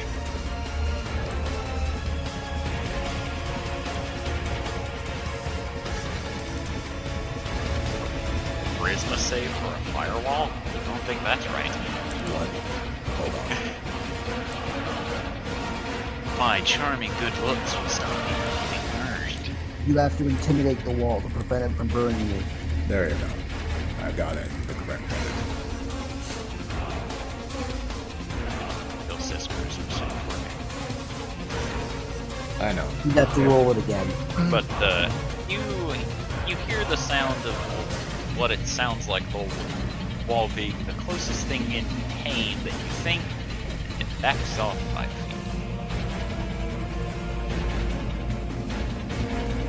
Alright. When it reaches... Now it's your turn. Yeah, when it reaches her turn, she is going to... what is she going to do? Let's see. Scalodius' movement speed is... Let's see. It's 30, so... Okay. Okay.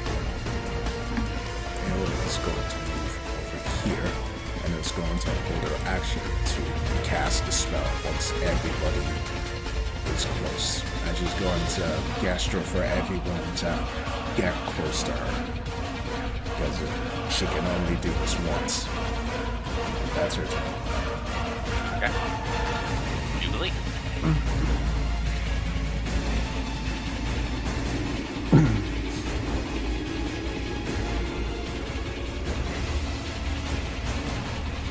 Chaos. Your turn. Sorry, I was thinking.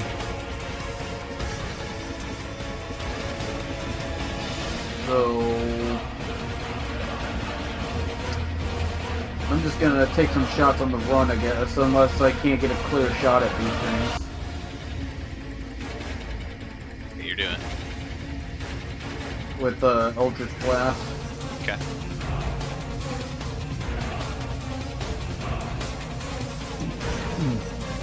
I really need a 7 macro for that.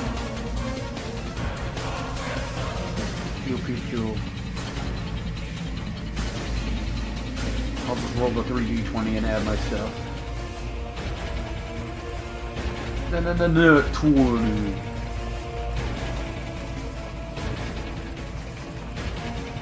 All three of them hit. I didn't even add anything to the 4 yet. I know you add a +9 to it. Thank you for remembering, because I didn't.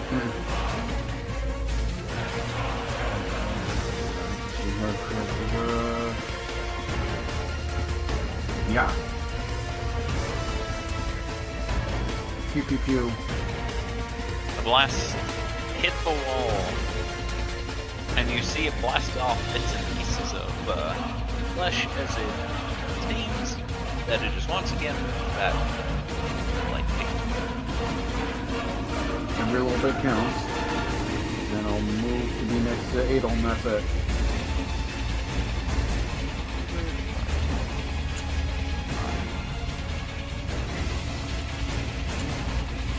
Now it's time for the wall. Wow.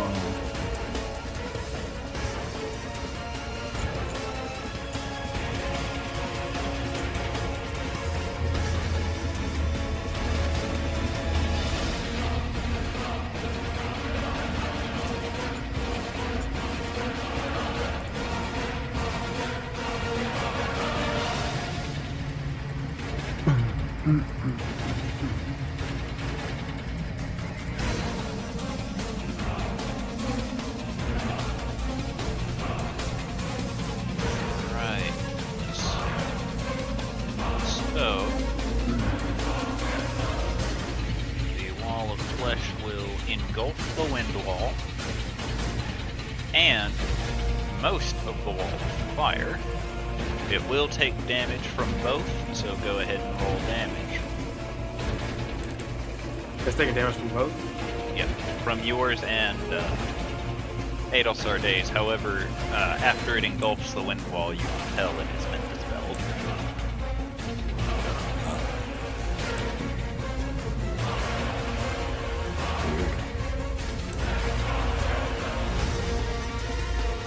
Only one wall can exist here, and it's this one. It is the king of walls. Alright, Melodious. Well, I don't want to be near this, so... Well, it rolled 21 to hit you. I will take a hit. It will deal 12 damage to you, and you are restrained by it now. Oh no, oh no. And, as you get restrained, all of you hear an ear-splitting scream come from the south. Oh. Our Wow. friend just got seen by a lot of people. Those things fucked up now.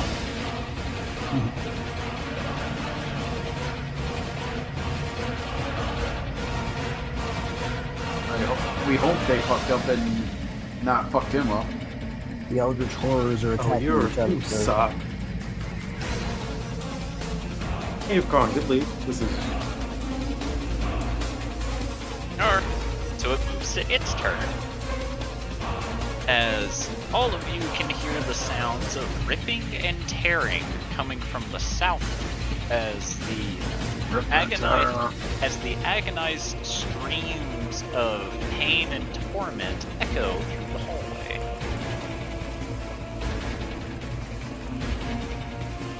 Oh, hell. Oh, fuck. Alright, your turn.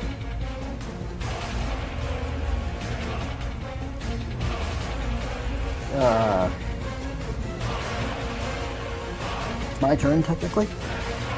It's not technically, it is your turn. Oh. Well, I mean, technically, then it would be. Fulgrim's gonna look at the hand and go, you got the father, right? And then he's gonna just, No, please, just go closer to Adel. I'm begging you, please. That's what he said. I thought said he you- went over here. No, I'm just measuring how far I could go. Oh, thank you. Is that everything, Thorgrim? Yeah, he's just gonna go over and be like, alright, what's up? What's your plan? Alright, George.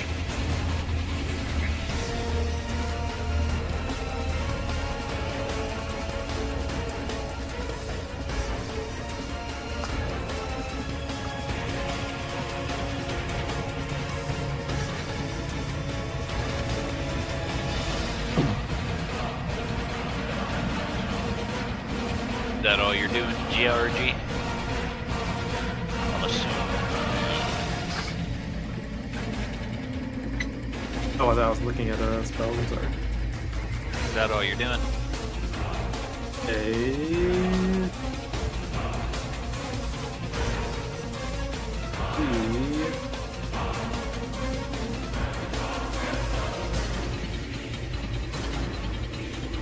Yeah. So Actually, he's going to.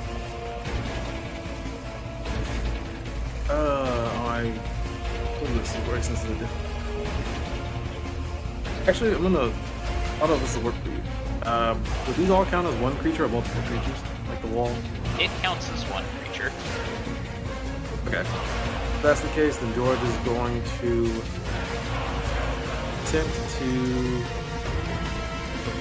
attempt to banish the one that's trying to grapple Scalodius. You find that it cannot be banished. It Oh, is. Yep.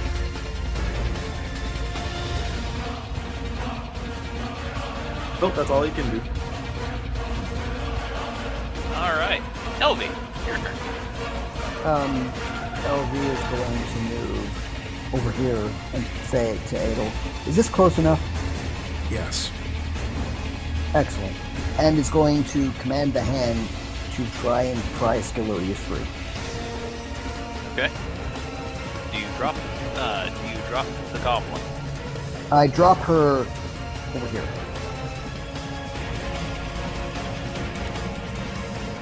And then I go to fetch the wagon. Okay. Roll athletic again. Roll athletic. Yes. 22. You once again tear your compatriot free. Excellent.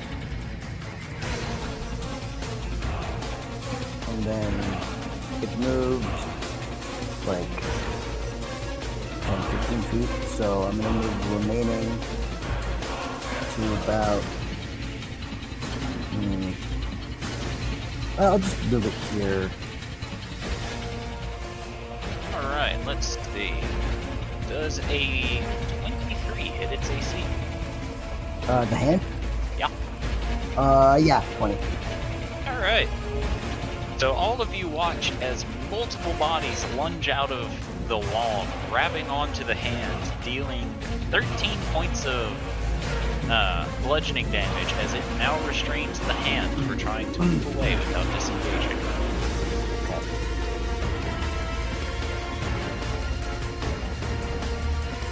Concerning.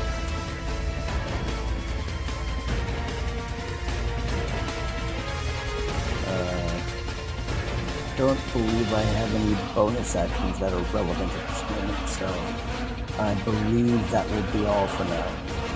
Okay. End of your turn. You hear a loud roar of anger as the creature in the southern corridor continues to tear through the wall as it uses a legendary action to make several attacks. Goody. Oh, it's your turn. Yep. Oh.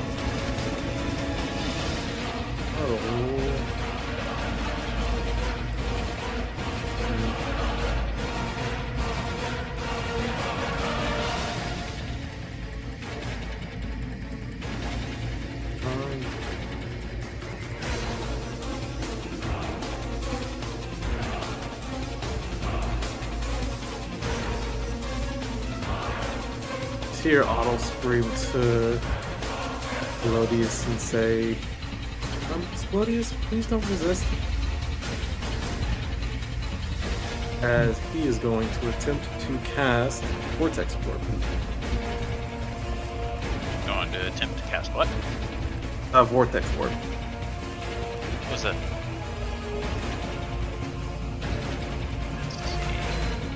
From Curriculum of Chaos. I don't know if you're okay with that book or not.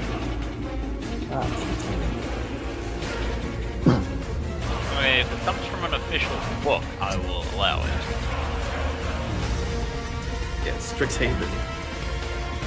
That's official. I'm I got aware. that one. I'm aware it's official. It has silvery barbs in it.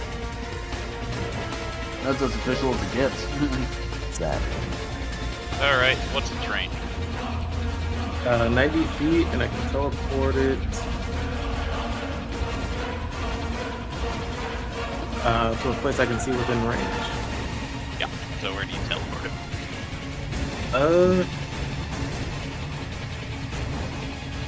Right here.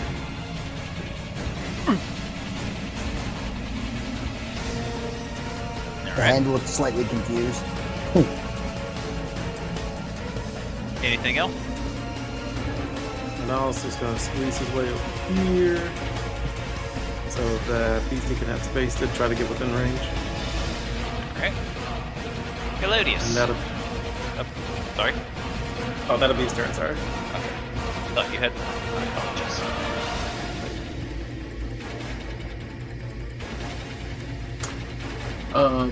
Friends, it appears our other friend seems to be upset with the creatures attacking in its home. I Perhaps find now's that the time to confusing. leave. Beastie, over here if you would, please. I'll hold my action to make sure Beastie gets over here.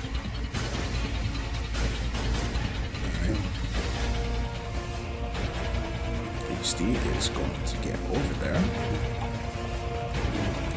And Adel is going to use her held action to cast Quotation, while also pushing Dark Ether into it to try and stop anything from interfering. And it's going to teleport all of them back into the church. You don't have to use Dark Ether. While that's true that I don't have to, Hubert did suggest it last time when the teleportation spell was interrupted, so... Well, messed with.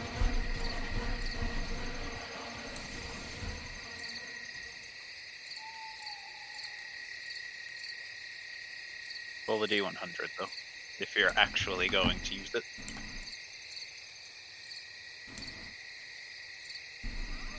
Well, Noted.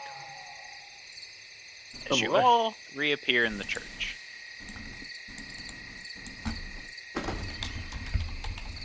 As they reappear, Jordan's gonna try to. Should I probably? Jordan's also gonna try to listen. Can he still hear the rumbling beneath, like of the bodies, maybe, or no? You can definitely hear screaming coming from the hallway. Coming from the staircase that leads down into the area. I was You just don't- gonna say, is there any way we can conceal that? close it.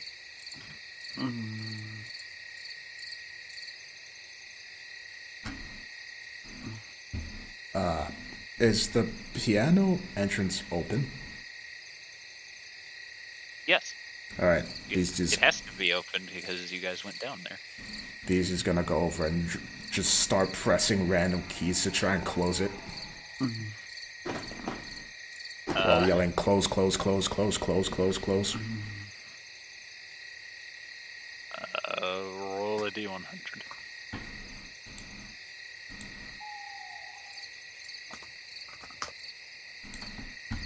Unfortunately, it does not close as you make a cacophony of random notes and noises. Throw me off, how close thing?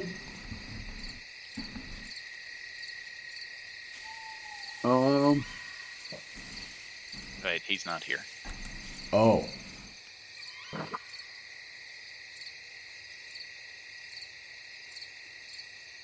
Anyways, here's Wonderwall. Starts playing music.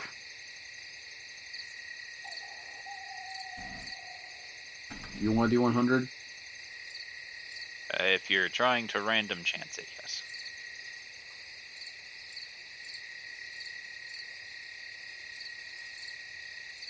Unfortunately, now there are 2 people who are pressing random buttons and making a cacophony of horrible sounds. Can you guys not just drag it and close it that way? How to close? How to close? Beastie will try and drag it and close it that way. Roll athletics.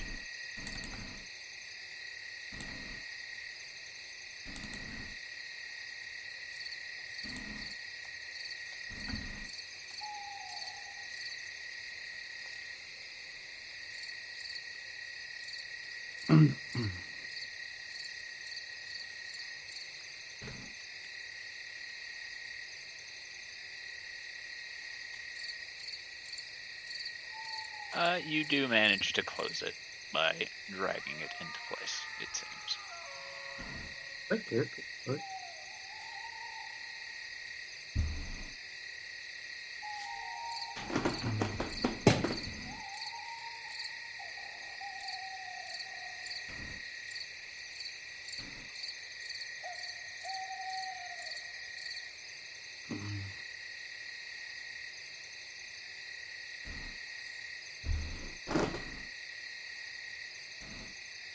Oh.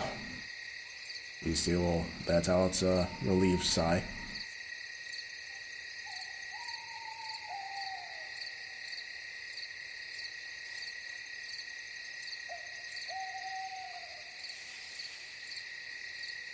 Now, you are all above.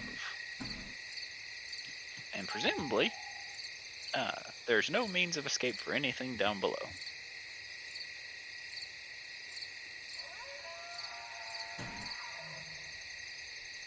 As far as we know.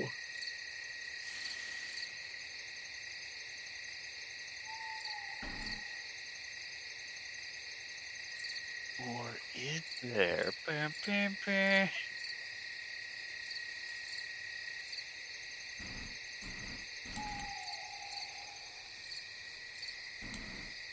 So what do you guys do now? I was going to quietly walk over, take a seat, and is just going to just let out a very heavy sigh. And shut her eyes.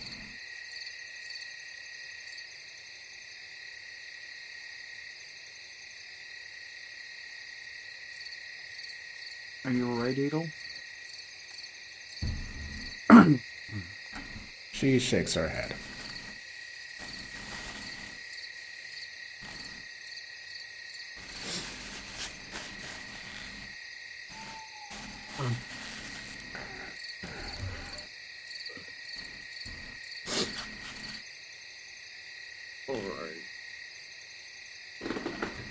So just taking a deep breath, it's going to walk over to Theos Day and her the arcane vessel and say if he asks for a relic, give him that. I don't want to trust anyone with something like this. yet. She'll look to it and then take it. Oh.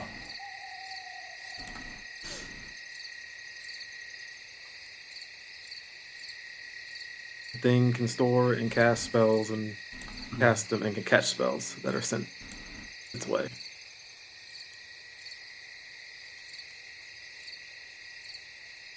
Then he's going to go lie down on the bench, and Otto's going to cover himself up because he was traumatized by that. So, Jay, before you joined, there was another dungeon where that wall of flesh chased them from the end of the dungeon all the way to the front. Oh, God. At low level. Yeah. So yeah, I have to. Yep, so I'm kind of in a way writing them off for the time being because work is getting a little bit busy now because I have to do a longer shift. Okay. I'm gonna need to actually dip for now. Alright. They're going into comas. Got it. Yeah, and then if I get done beforehand, I'll be back. Alrighty. Y'all.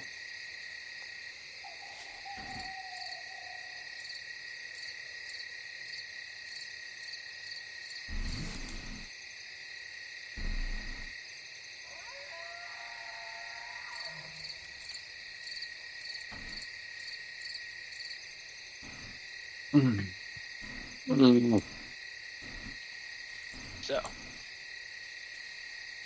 what are y'all doing? Handle is resting. Beastie is, I don't know, just chilling.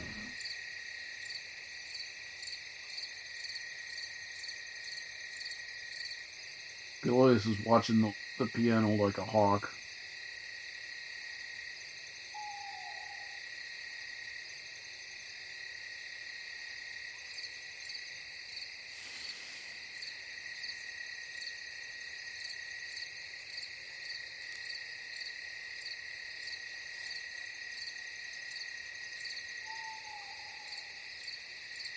Alright. So, as you are all sitting there, Jubilee, you notice that Adelsarde's horns seem to be lit up with a dark ether. They are coursing and pulsing with the energy that you have come to realize that Adelsarde possesses, which you know to be a degrading type of energy. And as it pulses along her horns, you see them slowly wilting, turning into dust, as the dark ether pulses along Adelsarde's body, and the amulet that is affixed to her glows brightly as you hear screams of the damned come from it for a brief moment before it launches rapidly towards the wall the piano is on, hitting the wall and falling to the floor.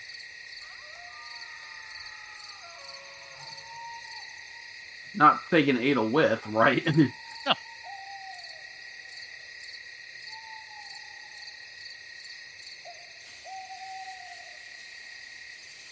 Paul? Does Adel notice this? It was attached to you, so I would assume so. Alright. She slowly sits up, looks down at where the necklace once was, and now back to where it is. I think it just gave up trying to possess you. What was that? This is one of those rare instances where rolling very poorly actually benefited you. How? What did that do? So, you rolled a 4 on your D100 whenever using Dark Ether. This would have caused a very severe negative repercussion. I rolled a D100 to see what that repercussion was, which the repercussion that it was to end one attunement of an item upon you and sever its connection to you so that it could never re-establish connection with you again. It accidentally broke your curse. It can never be attuned again. No, the amulet of Xanthragon can never be attuned to you again. Adol will slowly walk over. No. Jubilee puts a hand back on her shoulder before she moves. Wait, I think it's best to just leave it. we can't just leave it here. We can't have you going anywhere near it. I I'm not letting you go through that again. No, I'd be a... I appreciate it, but I think something's different.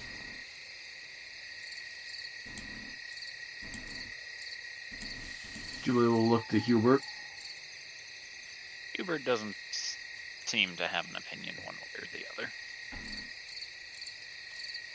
If it reattaches to you, milady, I will be quite upset. I She'll understand. walk over with her. I will then try and pick it up. You can pick it up. Alright? She will then put it just in her pack. Okay.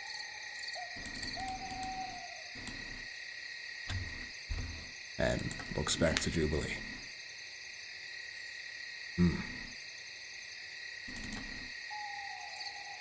It seems like one big entity did not like the fact that another one tried to take you.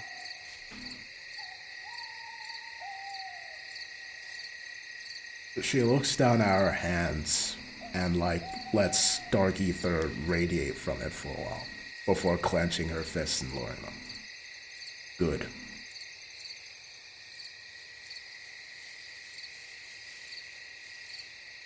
Well, is there anything I can get you in the meantime? Because it seems like we have a reason to celebrate now. I feel like there's a giant weight off my shoulders and mind. But I'm fine. Well, I'm glad you're feeling a little better. Looks over to see Scalodius occupied. I'm just glad right now that the priest is occupied. He'll have his arguments with Hubert later.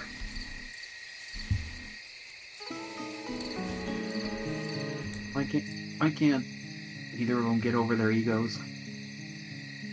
Hubert never believes he is wrong, and neither does Scalodius. Yeah, it's a good thing we only love one of them, right?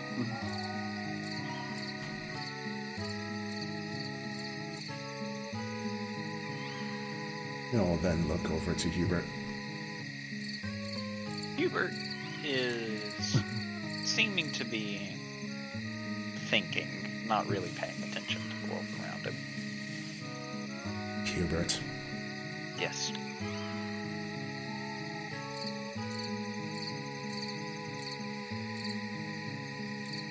you slapped me and then pulled my hair. I did. Thanks. Usually I have to ask for that. Thank you.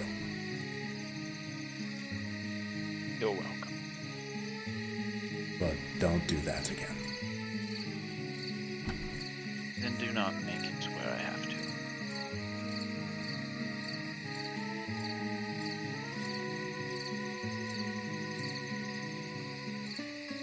Just at least try saying something next time.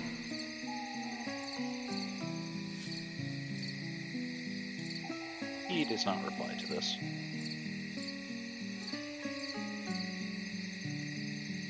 I'll reach up and touch his cheek. He will look at you. I know it hurt you more than it hurt me.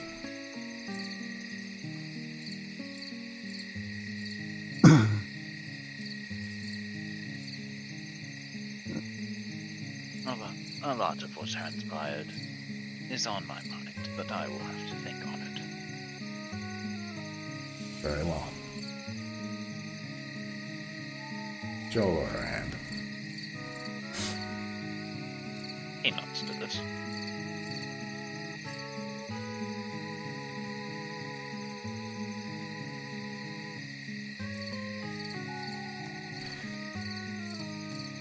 Well then, what's next?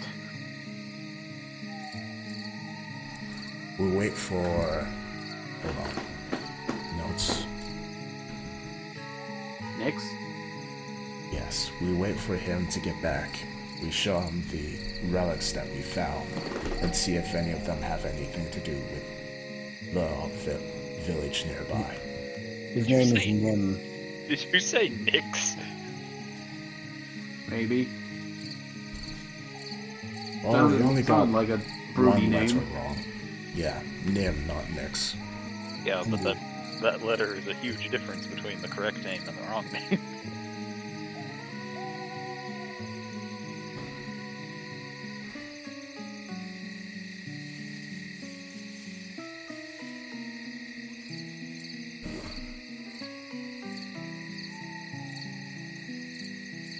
So we wait for him to get back. We show him the relics and see if any of them are linked to this quest. If none are, then we did the best that we could. I think he has already stated he does not realize what he is looking for.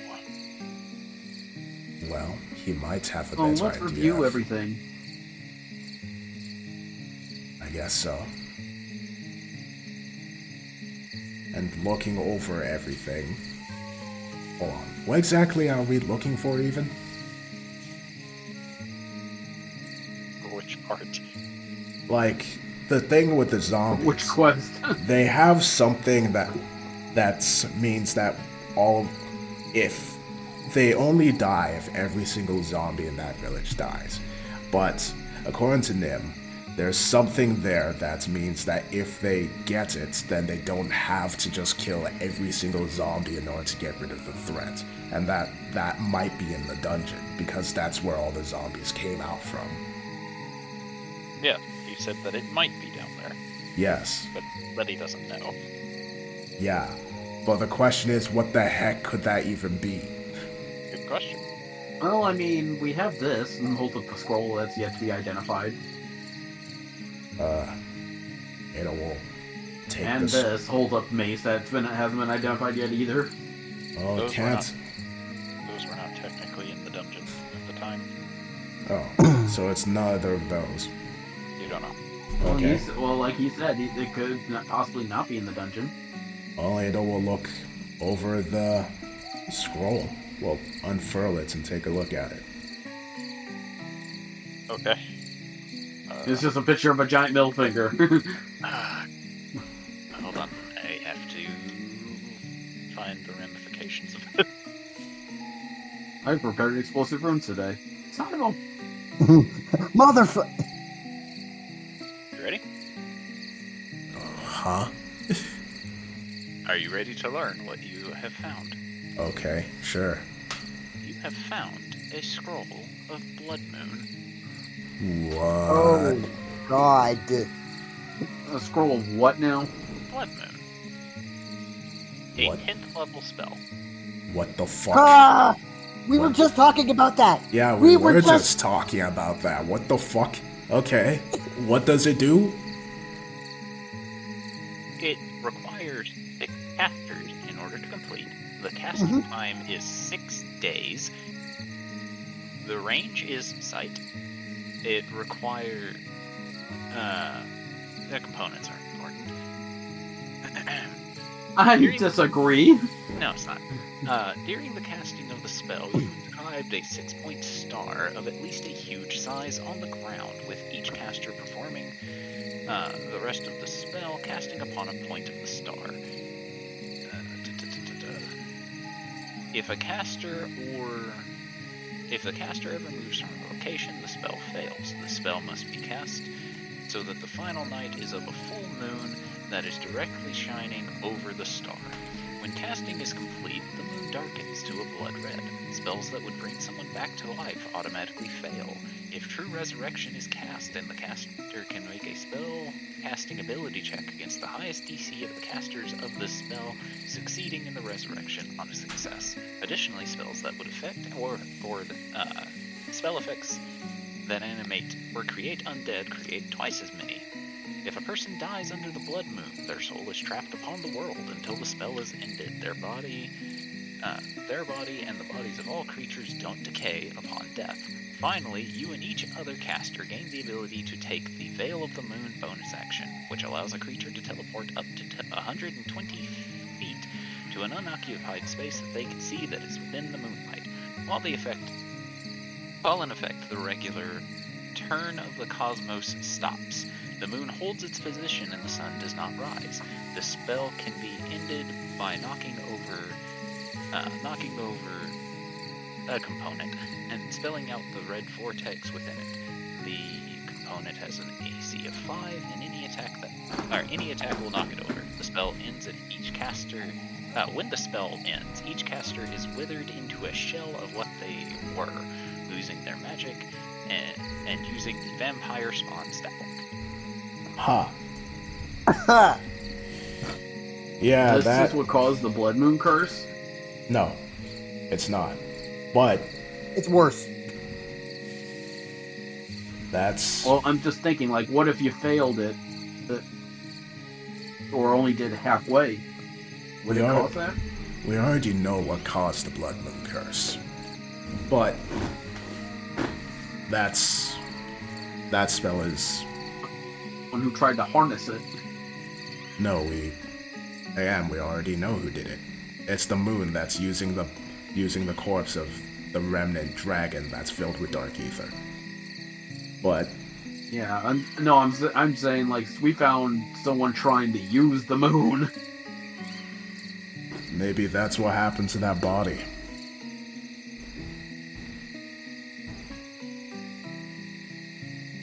Either way, It's looking pretty likely now. she furls up the scroll. We're most certainly never using this. Mm-hmm. I'm half tempted to destroy it, but... I mean, this should never see the light of day. I'm afraid if we give it to D, he's going to sell it to someone who would use it.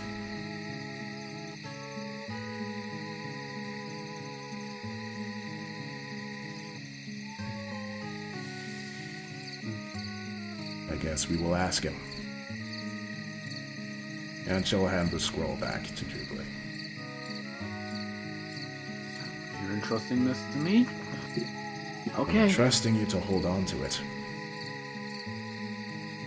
Understood. Good. Change unidentified scroll to scroll of Blood Moon. To scroll up. Oh God, why?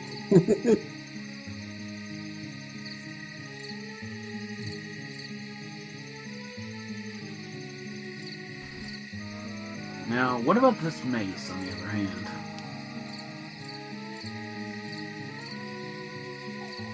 Not much we can do about that.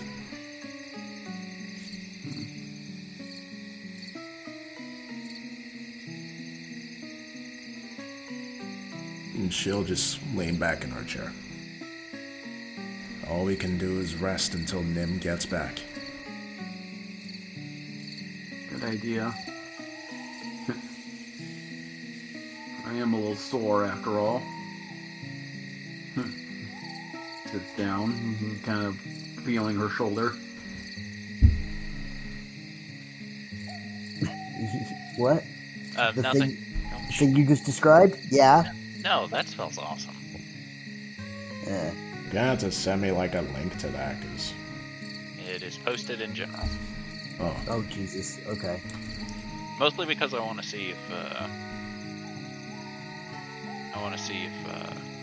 Jay, by chance, looks at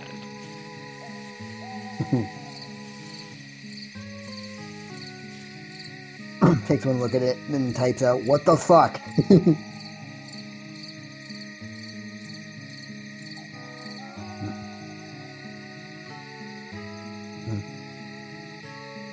The head of a demon lord submerged in the blood of each caster within a grail forged from metal originating from the moon? What the fuck? What do you mean the components aren't important? The components are important. Probably- Don't worry about it. I'm gonna say we saw one of the components down there. We did? I'm guessing that obsidian bowl thing was probably A grail from the moon.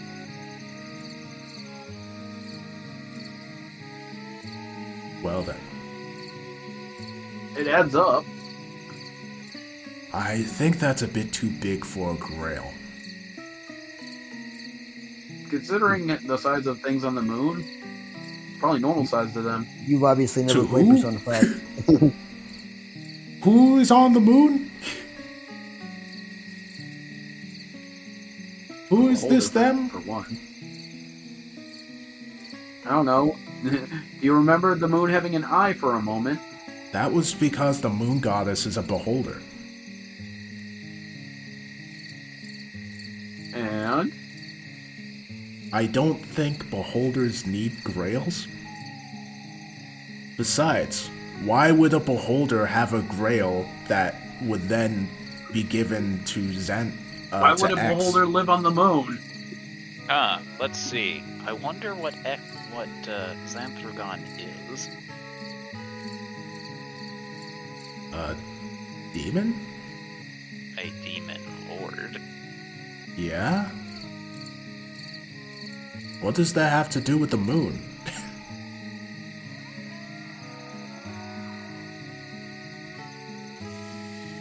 Lord needs a grail? I don't fucking know. I don't think that the moon is linked with Xanthragon, with X.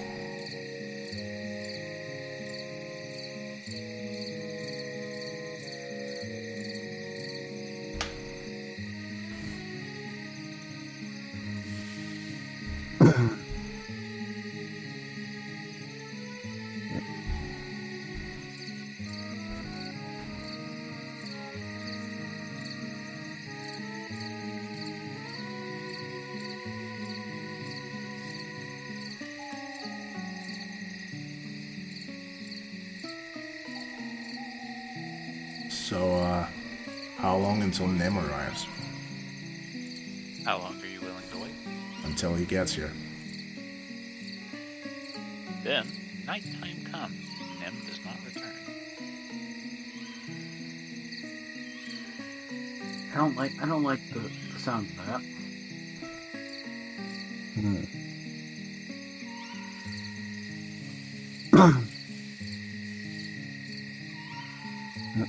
Well, he will show himself sooner or later.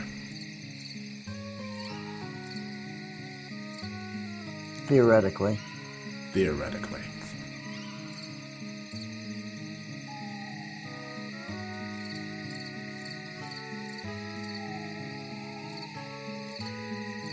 If he doesn't, then we have a problem. We do, but at least we'll have an idea of where to look for him. Besides, even then, he seemed pretty confident that death is nothing more than an inconvenience for him. So I don't doubt worrying will be necessary.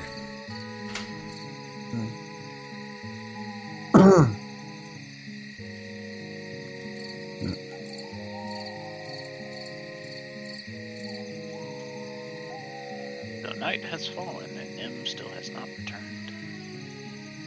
I guess we'll continue to We wait. should check on the village. We can check in the morning.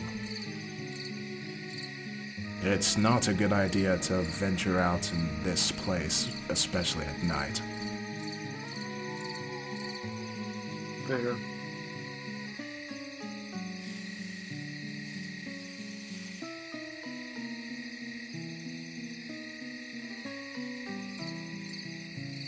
Does that mean you guys want to hunker down for the evening? I suppose. Yes.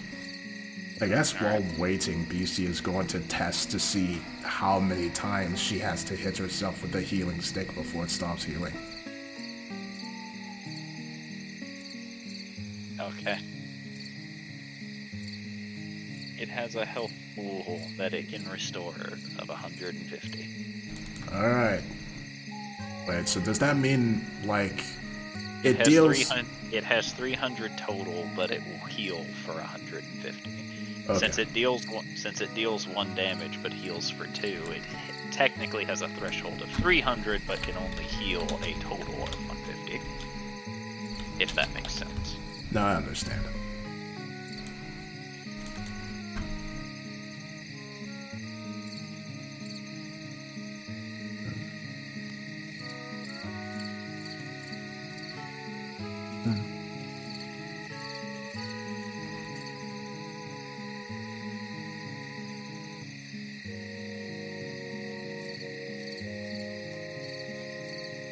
Actually, I guess during the long rest, it'll scry Nim to see what's up.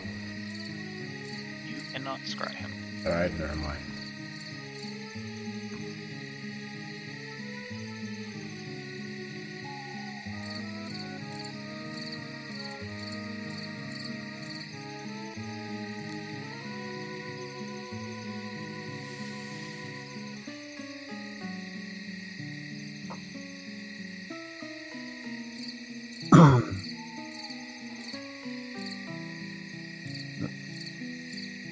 Alrighty. So, if you all are going to be settling in for the evening, what are you going to do as the night comes to a close? Yes. Edel's going to go back to working on her... What was it? What was that scroll?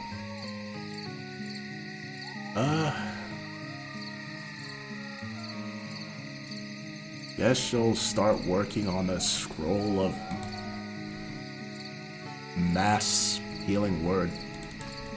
Yeah, roll Arcana.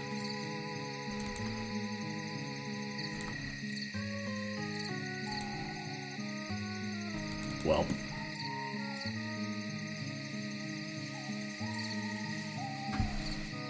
Alright. You work hard and you work fast, and you complete a spell scroll. she'll look over the scroll. Well, that was much faster than usual. You have a sinking feeling it's not going to do what you're hoping it's going to do. Can she tell what it does exactly? No, you roll the crit fail. Okay. Well, I guess that's another one to give to D. He likes surprises.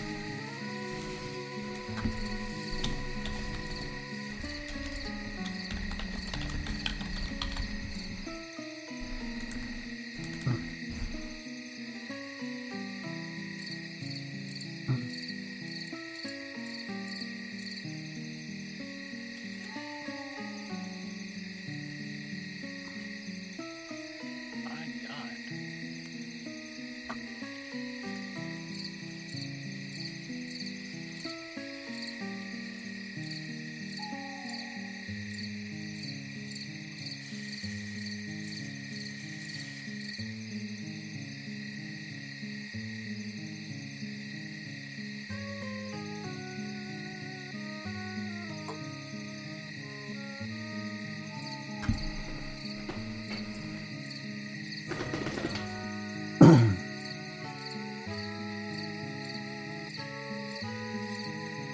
So what now? I need to know what everyone else is doing for the evening. He's just chilling. Okay. And what of Thorgrim and LB? Thorgrim's kind of just chilling, resting his old man bones, and just sort of thanking the stars that he didn't get absorbed into that icky flesh wall. Elvie, on the other hand, I don't know if I can do this here, but I'd like to try my hand at creating another item. Okay. What item?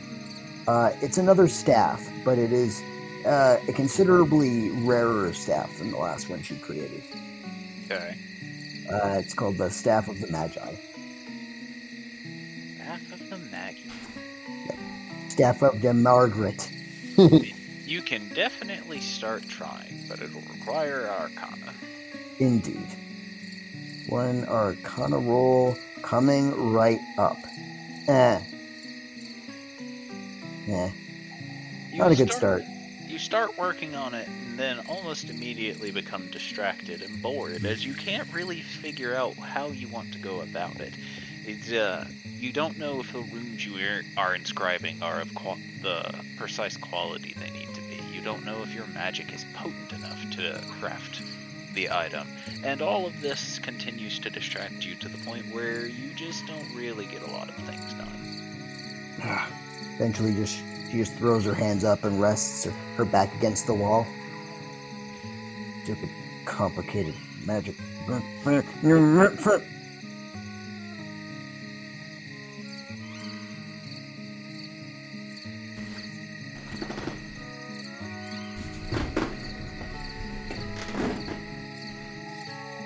Okay, so Scalodius and Jubilee. Veloius is gonna sit down on the floor, back against the altar, just staring at the organ. Okay. And Jubilee. Might be going with these two, see, just to be with them.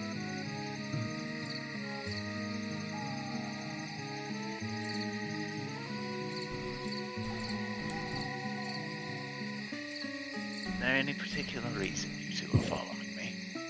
Where are you going? Oh, Out where? outside, obviously. Is it that time again, or... I simply wish to go outside. Then I'll follow. Any particular reason? No. We enjoy your company. You unfortunately need rest. And you don't? Not as much as you. Well, I'll be resting with you then. I will rest when I return.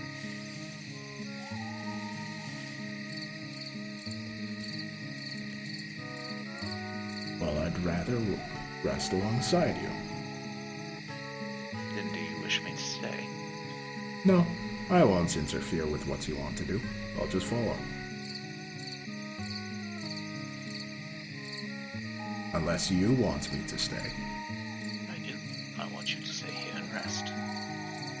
Then you rest. Yes. Then you stay too. If that is your command. It's a request, not a command. He does not say anything. You sure have a way with words.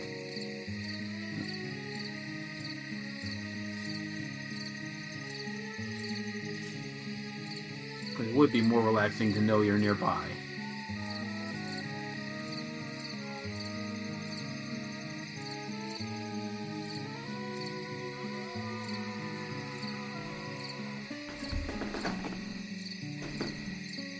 He then makes a hand motion for one of you to lead the way. Jubilee.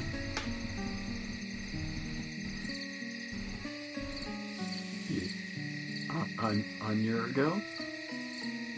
Lead the way.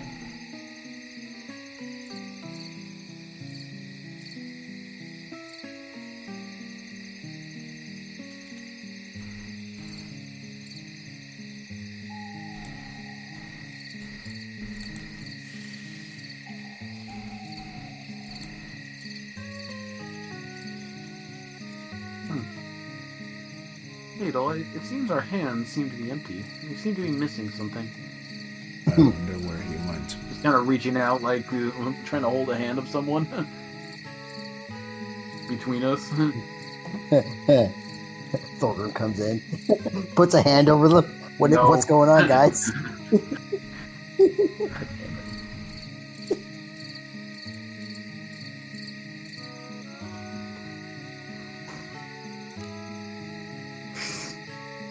I can't hold that up now. I've got this stupid thing stuck in my head. What's up? Why are we holding hands now? Son of a-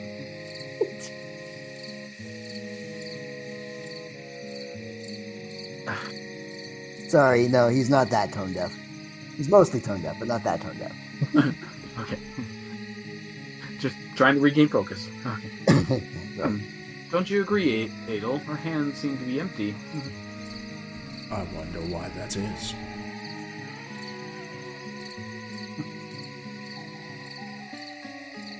Why is that? Hubert will ask from behind you both. only someone who we really cared about could fill that empty gap. Hubert will take a step forward, unlocking his hands from behind him, taking both of you by the wrist, and make you hold each other's hand before putting his hands behind his back. Yes. I feel Looks to cheated. Hubert. I don't.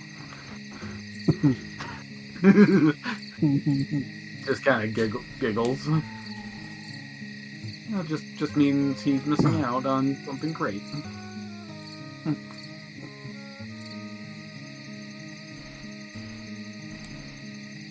Kind of whispers to her, yeah, that backfired. This is nice, though.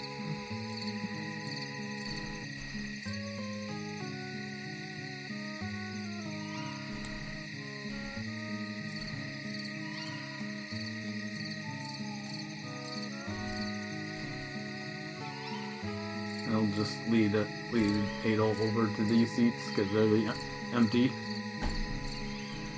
After you, milady. She'll take a seat.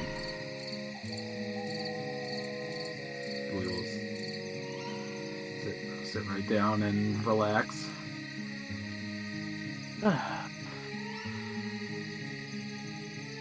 I believe the Lady Edel Farday requires a more masculine attention now. One that I just simply cannot give. Hubert will stand leaning against the pew in front of you all, but says nothing.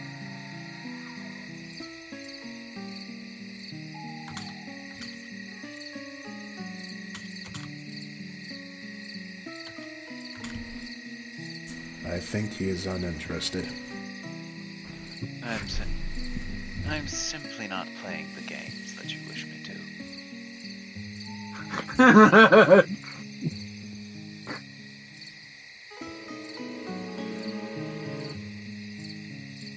So you are uninterested.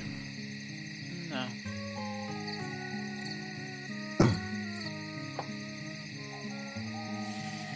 Oh, of course. Unfortunately, there can only be one mischievous one, and that has to be me.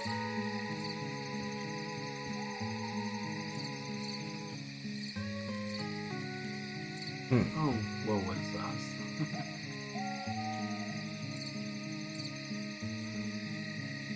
So we will just kind of lay down and purposely put her head on Edel Sarday's lap.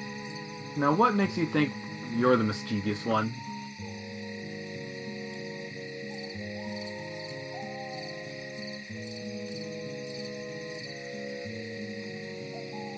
Jubilee, how many times have I left you speechless? Well, how many times have I left you out of breath? Never.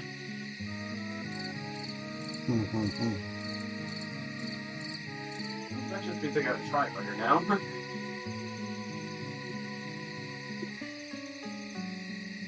Endurance training.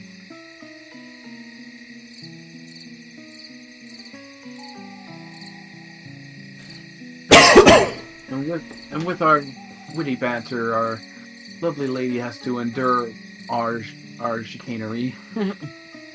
Adel just rolls her eyes.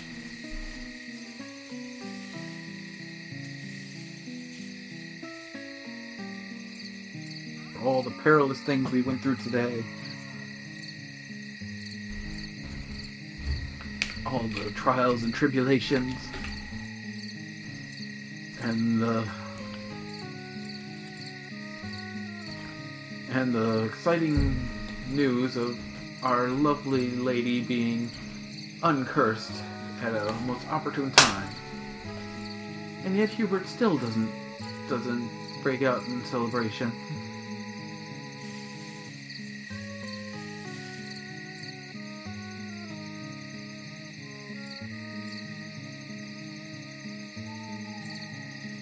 He does, just not very often.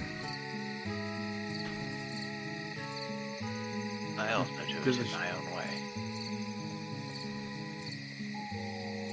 It's a shame we don't have any privacy. Otherwise, I'd show you how to really celebrate.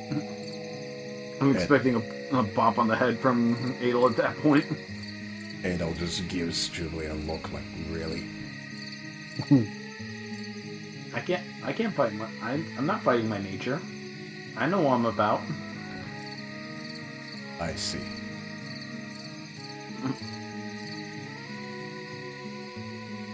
What? I know. I just like to have fun in my. It's been a while, okay? It's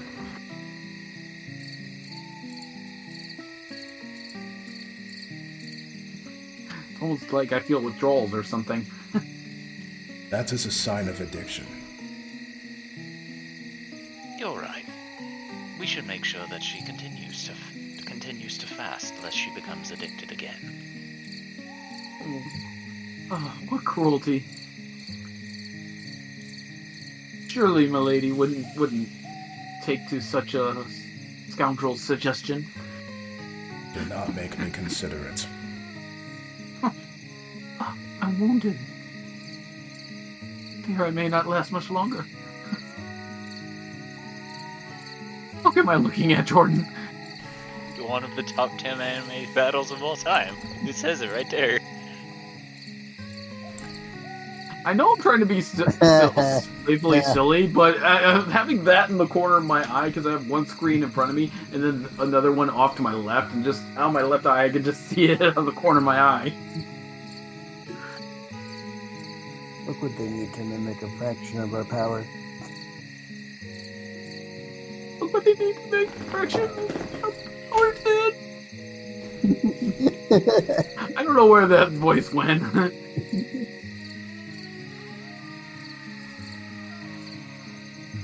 Anyways, I believe we all are very tired, though, and should actually get some rest.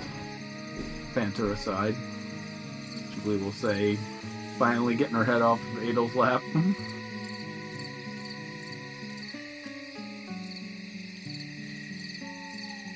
It was just nice to have a bit of levity to the situation.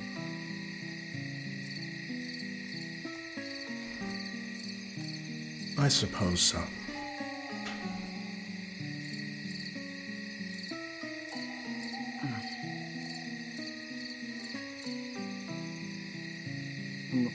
Well, if there's anything else, milady, I shall take to having some sleep then.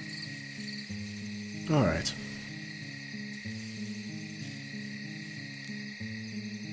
And I'm assuming you're gonna want some more room, so Julie will just kind of scooch over a little bit, kind of lay down on the pew. Oh, I'll go up at Hubert. He will look down at you.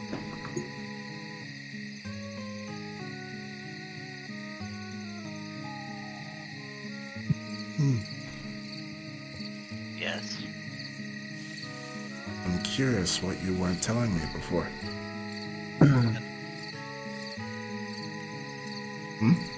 When do you mean? What you were going to do when you head out. I was simply going out To do what? to enjoy the outdoors. What, you didn't want to do it with me? I wanted you to rest. Am I not allowed to rest outdoors? No, that's beneath you.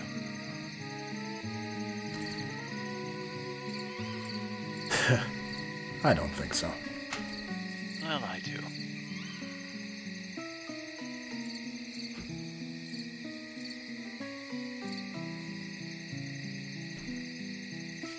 What, it's not beneath you?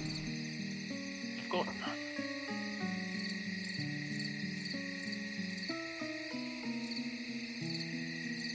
I am not royalty. I'm not royalty either. Of course you are. How? I got ousted from my home because I am a rebellious person. You are Lunarian.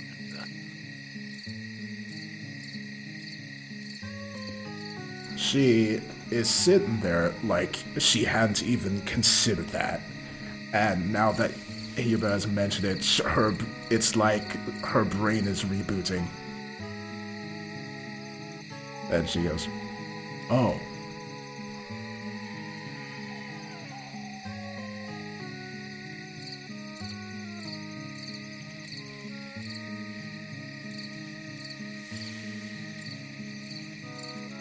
Yes. I didn't think about that.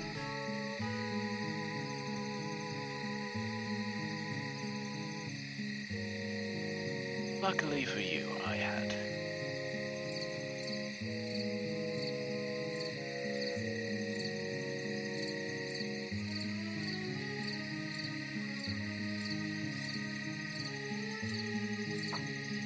Well, I don't know how to consider this information. It appears that my abilities to make you speechless are on par with my abilities to make Jubilee as such. Nowhere near as such, but it still affects me, it seems.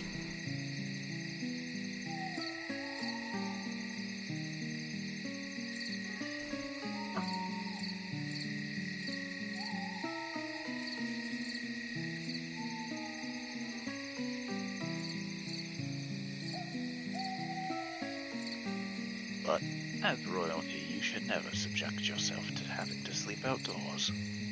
There are many things that royalty should not expect themselves to do, and yet I've been doing that ever since I got here. That does not mean that I enjoy this thought. So in a situation where I can prevent it, I will. I see.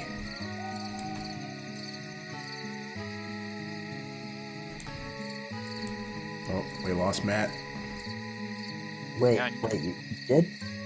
from the Roll20. What? Okay, that's weird. Am I back again? I think Yes. I'm fine. Cool. Mm-hmm. Yeah, it popped up and I was just like, what? Okay.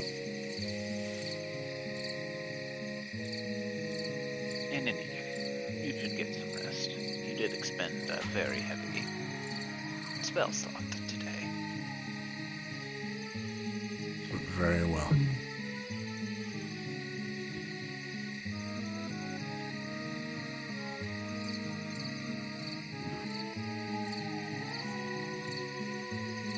You take it easy as well. Oh,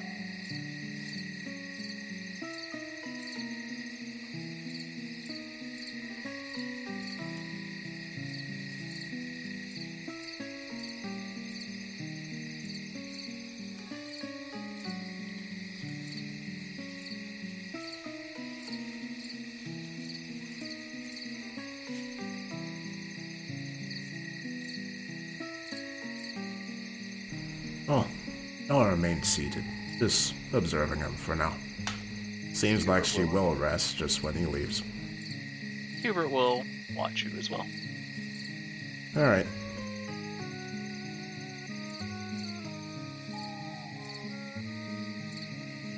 Roll a constitution to see if you can win a staring contest.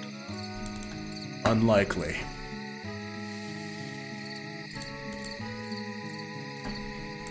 Oh,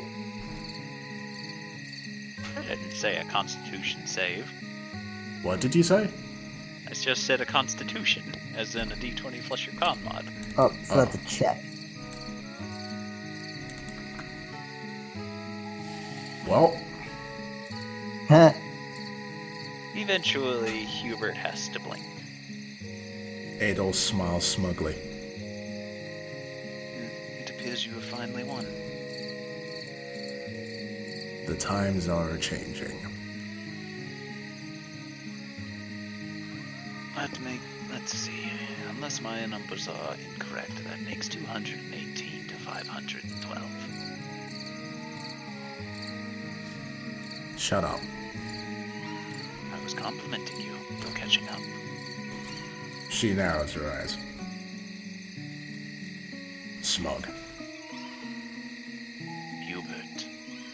He then taps himself on his chest. I am Hubert. She just reaches over and taps his nose with her foot. Go outside already. No, you do not wish me to. Fine. Then take a seat next to me. If that is your command. It's not a command, it's a request. But she'll lean against him and shut her eyes. He will then begin to relax. And eventually, she'll be asleep as well.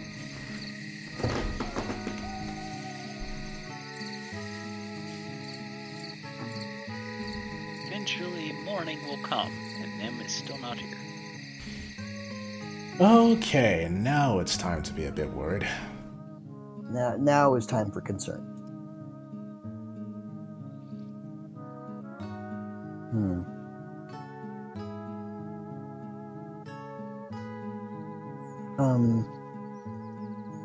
First of all, good morning. Can I inquire as to why Nim has not returned yet? He seems late.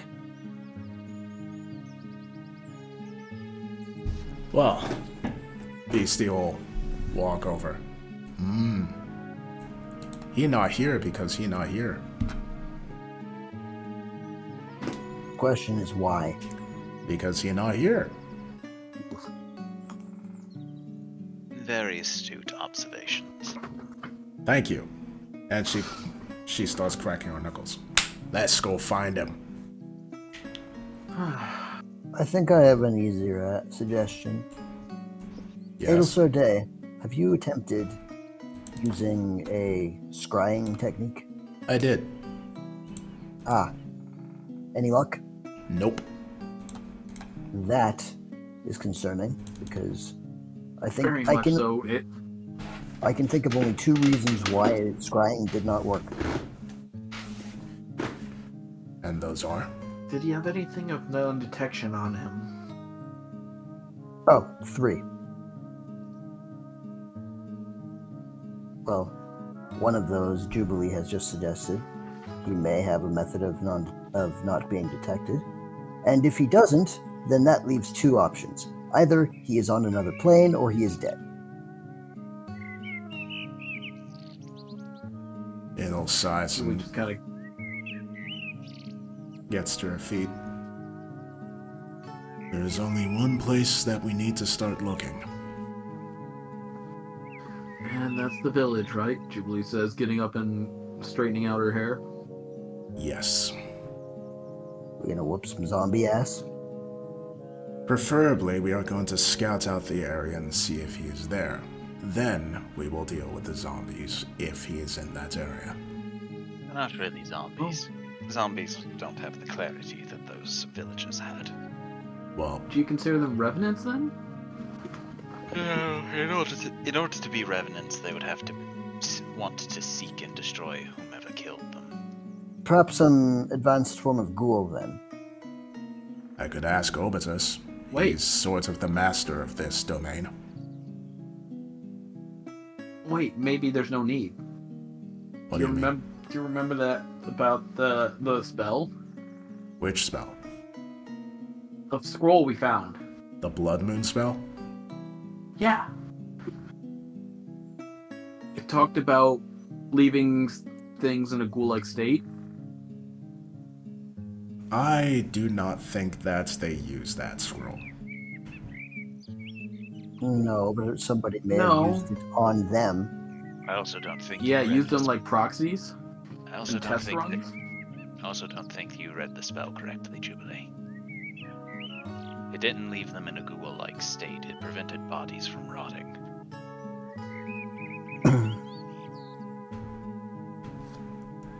Sword mentioned something about ghouls. He looks over the scroll again. It allows you to target twice as many targets when casting necromancy spells.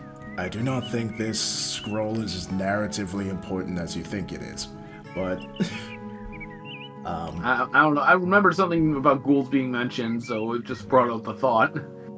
Well, Jubilee's still waking up. That's my Well, excuse. it does say that spells and effects that animate or create undead create twice as many. So, what if this was cast and then something like Animate Dead was cast? Explain how they have sentience. Either way, I think it would be best if we found the person who is sort of been investigating this for many years. He would probably have a better idea. Good call. Who was that again? Nim. Well, that was what I originally suggested. Then let's go. Off we go then. We're going. We gonna find that Nim boy. Scalodius. Priest? Just snoring from behind the altar. Wake up! He is going to head over, pick him up, and hit him with a burning hammer. Jesus God. And then Thorgrim will follow it. And then Thorgrim will follow up with a Kamigoye knee to the face. Why? Wrestling moves go! Boom! Good morning, priest. What's up? We're going find that Nim fella.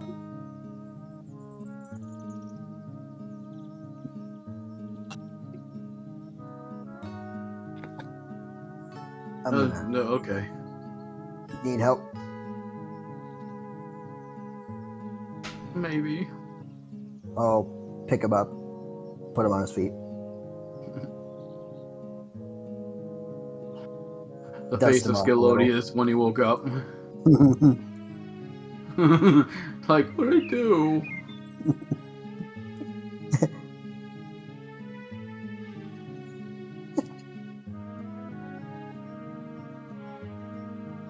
Oh, do you all head out? Yes. See. Oh wait, these two are currently in comas. For reference of what a Gamigoye is. Yeah, I did what Thorgrim just did to Scalodius. It's like a slingshot knee to the face. Alright, so you all head out of the I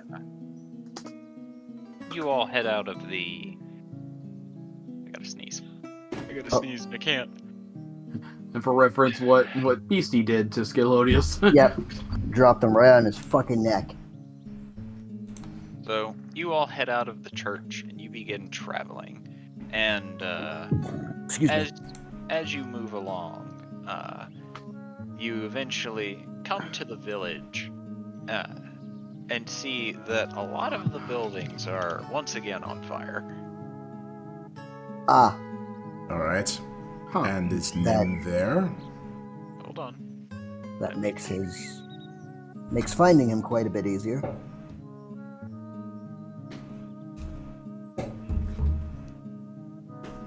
I believe he is. There we go. There he is. Yep. Hard at work. It's like he managed to actually finish this one. And as you all approach, you watch as he pulls out a match, igniting it off of his armor, and flicks it onto the corpses, which causes them to engulf in flame. Oh, he's funeral pyring.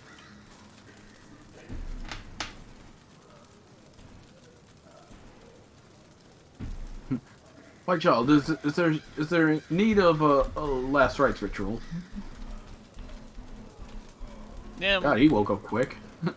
Nim will watch the fire for a long few seconds before suddenly crumpling to the ground in a heap.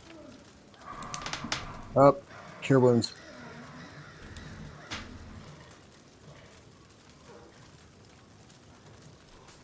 Give him a simple first level cure wounds for now. Stabilize him.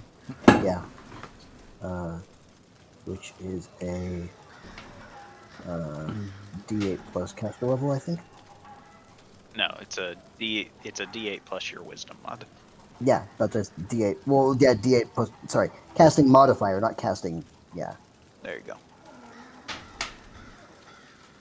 9 HP.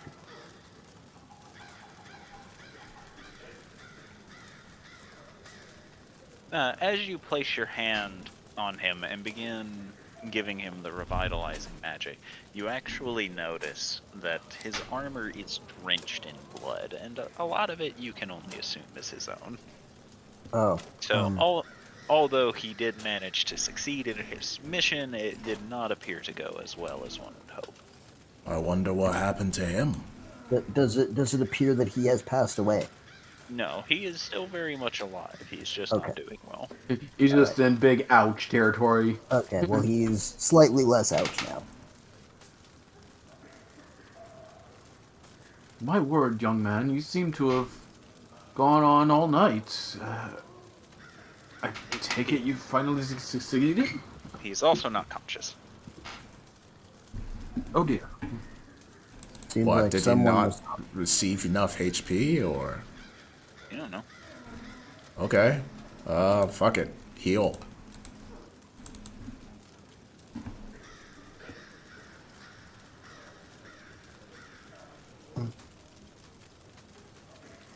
That's a lot of HP. He's still not up? Sorry, I'm laughing at the fact. I'm laughing at the fact that you're just dropping a 6th level spell on him. Oh, what am I gonna do? Not? I'm pretty sure if we don't, his mom is gonna murder all of us. But as the heal pulses along him, eventually you'll hear him take a deep breath in as his head will turn and look at each of you individually. Welcome back to the land of the living. I wasn't morning. dead. I take it your job was successful? As So successful will- as it could have been. Julius will reach a hand down to help him up. He will look to your hand before slowly getting up himself. So, it looks like you're able to kill them all this time. What was different compared to this time as opposed to all the other times? I'd rather not say. Why not? Did we help in some way, or? I don't know. So, it might help us if we did something. If something happened in this area, or with the undead. Please, just let us know. We kind of went through a lot of things in there, so we need to know what action we did helped Wait, for our will have- context. I will have you know we were all nearly swallowed by an unrelenting tide of flesh and bodies.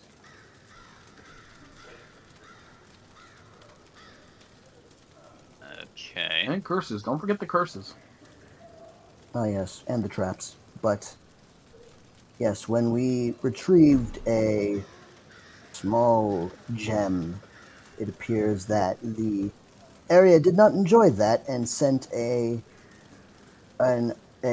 roiling torrent of corpses to chase after us, and it was coming from every direction. It was quite a harrowing experience.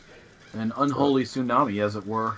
Indeed, and I would hope that our barely escaping that rather awful torrent of undead creatures would at least warrant a little appreciation.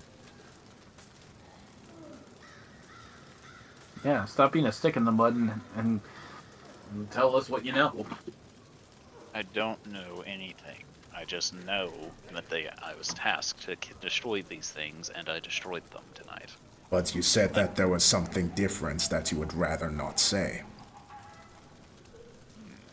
So Yes, what but- is it? That is between me and my patron. Ah, So, Does your would you mind if we asked your patron's permission to What? get that information then? If you can find a way to get him to loosen his tongue, by all means. And what is your patron's name?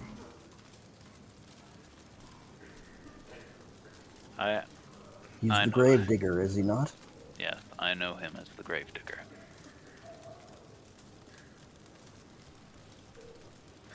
Some gods do not have names, only titles.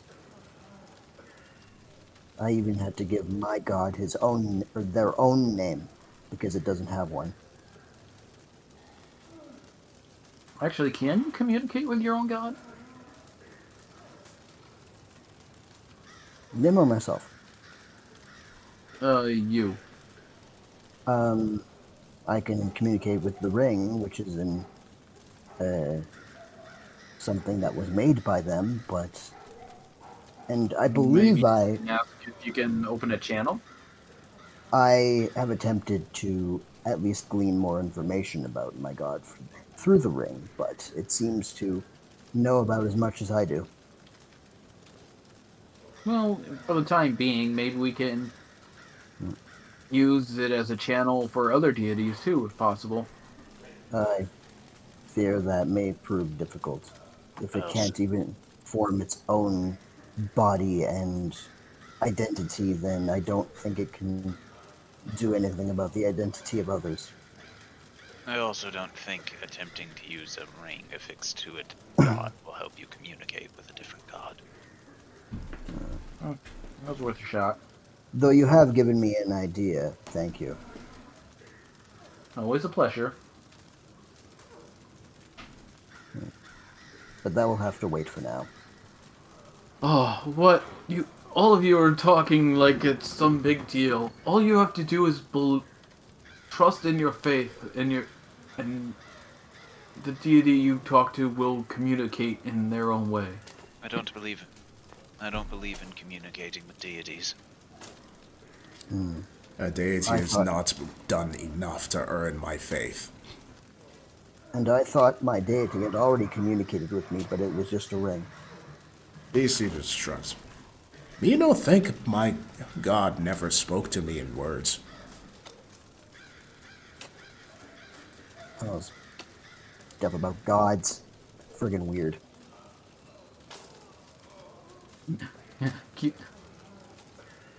Sad Scalodius again. Oh, shit. Sorry, Father. Awkward dwarf head pat. It's alright. I'm pretty used to this by now. Sorry. I'm not stating your religion is incorrect, Scalodius, merely that I do not have one. I'm stating that your god hasn't done enough to earn mine. Well, actually, your god in particular I have a bone to pick with. Not that he would care. Julie just looks at Adel. Didn't you pick the fight with him and then he choked you? I didn't pick a fight with him. I just told him to stop being so much of a jerk. If that's enough to warrant getting choked... You said that to a... Adel, I love you, but think about that for a moment. And by the way, Scalodius, Lady Adelsade has been touched by your god. More like almost choked unconscious. Well, that is a form of touching, but an unwanted form. If the typical response for a mature adult to stop... When a mature adult is told to stop acting in such a manner, and his response is to choke someone unconscious, that says a lot about them, god or not. You haven't met some adults. I guess so. Yeah, I can't defend that one, Scalodius. I don't really follow deities too much. I just kind of go with the flow. Either way, it looks like whatever we found down there is not... Oh, sorry. No, I was just gonna make a joke with Scalodius, just thinking, I'm surrounded by heathens. Well, whatever we found down there doesn't look like it's did much to do with Nim's quest. Well, congratulations on your successful mission. Good luck further along. Send your parents our good wishes. Make sure to get plenty of rest and drink plenty of water before you continue onwards. And she just keeps going. I don't even send my parents my own good wishes. He says very simply. She pauses and starts walking back. You what? He is already walking away. Wow. If I was his mother, I would be ticked off after hearing that. Why is that? What kind of child doesn't send their own parents good wishes? Especially parents as caring as Gloomhollow and Harold. Sorry, not Gloomhollow. Galewind. Yeah. Nani? Especially as parents as caring as Galewind. And what did you call the other one? I don't know. Henderson. Henderson. Thank you. It wasn't the correct name. It wasn't, know, but the correct I'm name is correcting Henderson. I'm correcting. You have to remember, Lady Adelstarday, he is currently going through his teenage years. Ugh. Teenagers are such a hassle. Boy, don't I know that. Holy shit. Hubert will just slowly look at you, Adelstarday. She looks back. What? Nothing.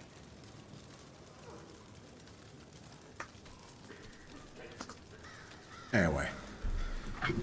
Let's head back to the king. We have many relics that he might want. If we give him as many as we can, he might be more willing to lower his guard, and we can get that sword. Or we pick and choose which one to give him, as we really need to make sure he doesn't get something that, I don't know, might cause more damage. Such as?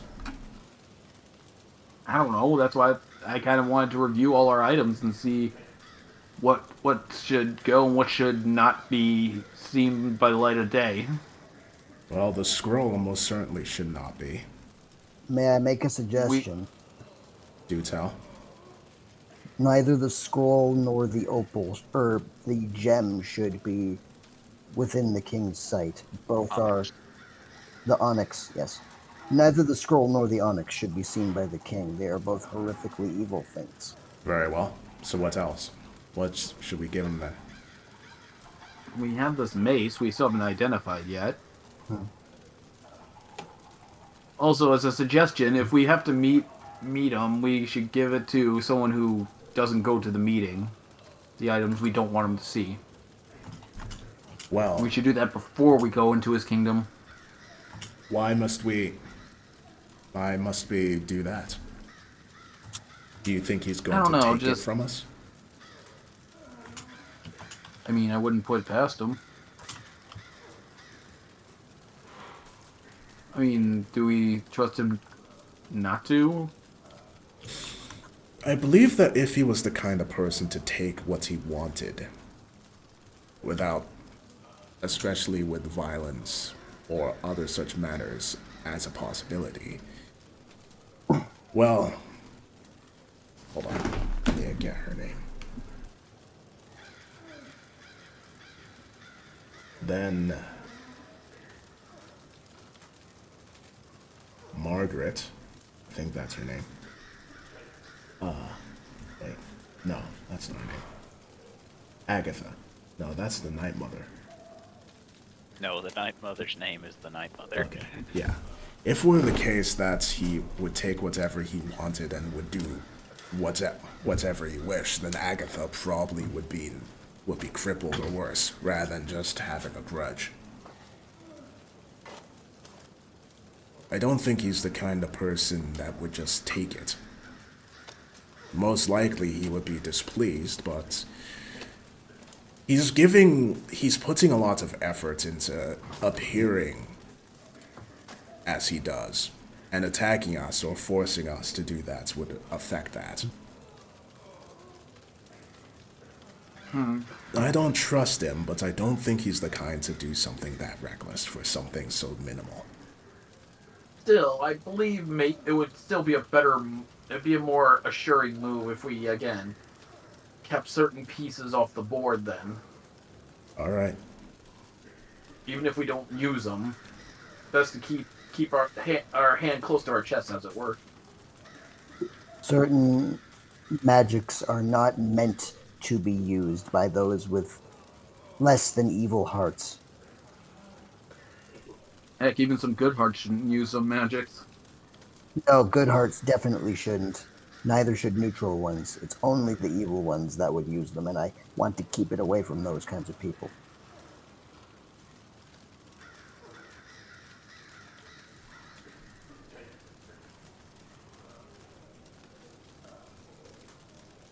That is just my suggestion, Adel Sarte. You are free to shoot down my suggestions as much as you'd like. I'm merely here to help you. If you think it is a good idea, then no reason not to be safe. We'll keep the items that we don't want the king to be aware of with Beastie. I don't think she's going to be much use with the king. Just don't let her say that. Hear that. Beastie's too busy looking at the fire. Ooh, shiny. Right, so besides those two items, what else should... Well, there's also George's swords, but... I think don't know how George much will be able relevance to those hide have. those. If we need to hide them. But, yeah. Again, then there's the mace I have. You still need to figure out what that does. And there is also You don't this. still have that weird... And it will pull out the You whip. still have it. Okay. Is that thing still trying to talk to you? It hasn't said a word yet.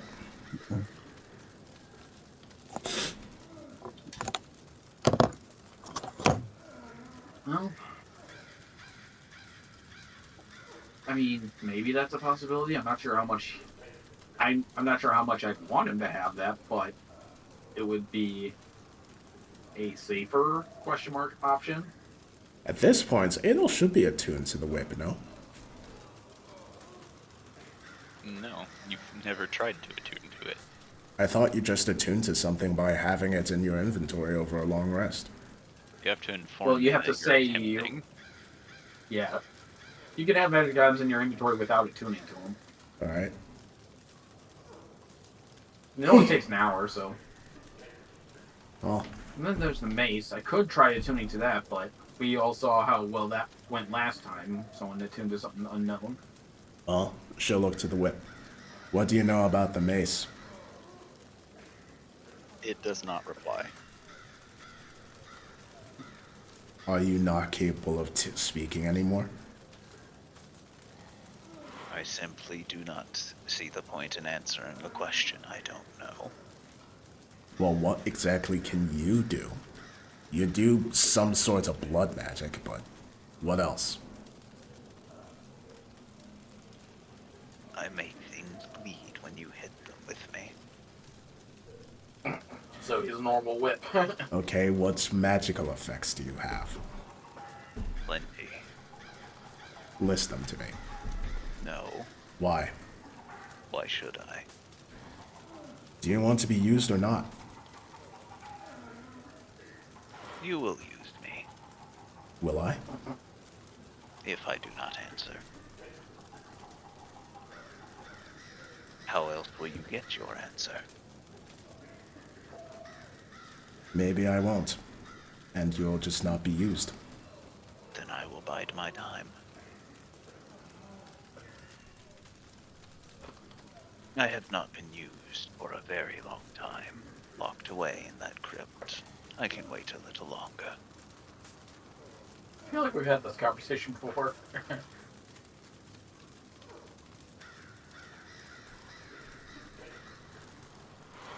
What's the piece of string saying?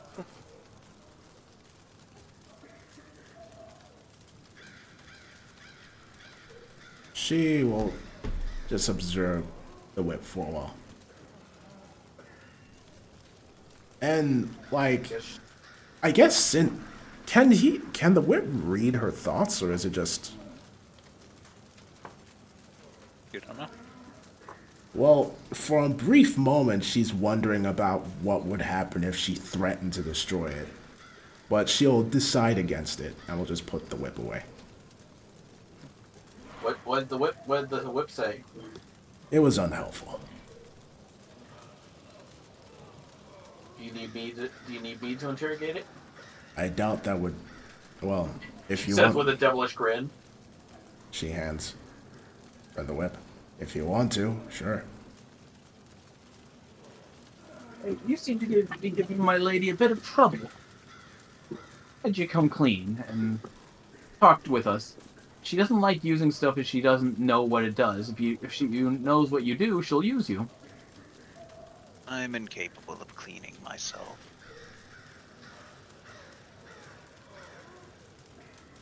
Oh, why is that? I am a whip.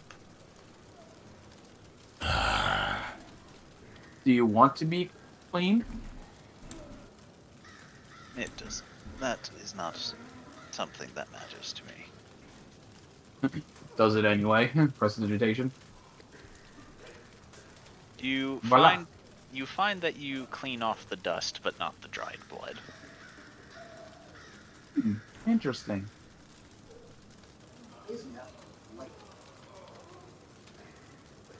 So, you desire to be used? What weapon does not desire to be Oh. used? Well, if you don't want to be used inappropriately, I'd suggest you start talking. I have been talking this whole time. Well, what magical things do you do? Plenty. Name some examples. No. Well, last chance. I will be doing some very interesting things with you if you don't talk, and it won't be things you'll like. Very well. I'll be right back, Adel. Adol just uses a mage hand to stop her from going. Whatever you're thinking of doing with that, do not. You do not know where that has been. Well, let's see what he thinks. Considering can you read my mind? There's no reply. Do you know what I was about to do to you? No. He can't read minds. Adol will just look to Hubert. Hubert, Yes, my lady. interrogate the whip. Find out what it can do. Well, I gave you a chance. Hands it to Hubert. Hubert will talk to the whip for a bit. And eventually we'll look to you all and say, it says it can do plenty. It also says it has answered this question thrice now. It's... I Tell needed a list. Tell it to be specific or else. Just a list, or at least some sort of idea. I don't know what you expect an or else from me to a whip will do. I mean, there's plenty of fire around. It's a magical whip, Jubilee. I highly doubt that's going to on it. I could just humiliate it.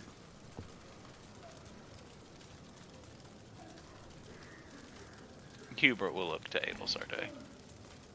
Adol looks very tired. What?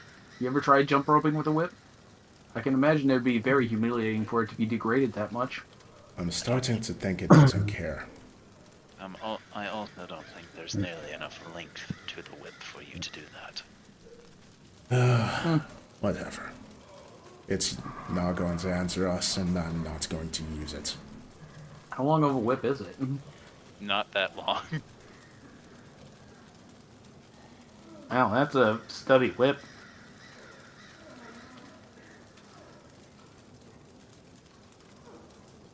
Man, this thing is just all sorts of unimpressive. I'm beginning to get annoyed with the lack of answers from everything right now.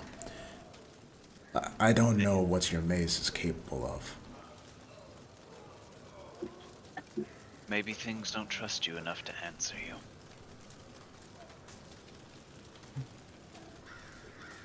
Well, maybe those things should get to know me before making assumptions.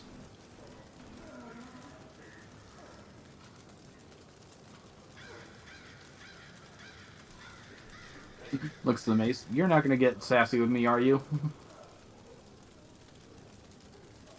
The mace does not reply, as it is a mace. Okay. Hey, with everything we found so, I can tell they're looking at me like, what the hell? Look, with everything we found so far, you never be too sure.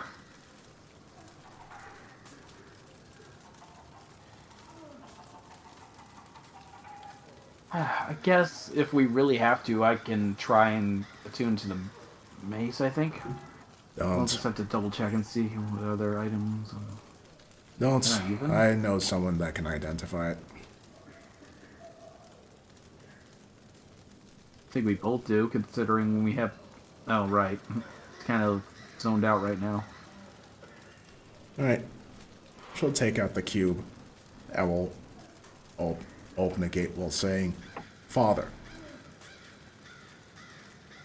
Cube will land and the gate will open. And this could take a few minutes, based on the last time it happened, so.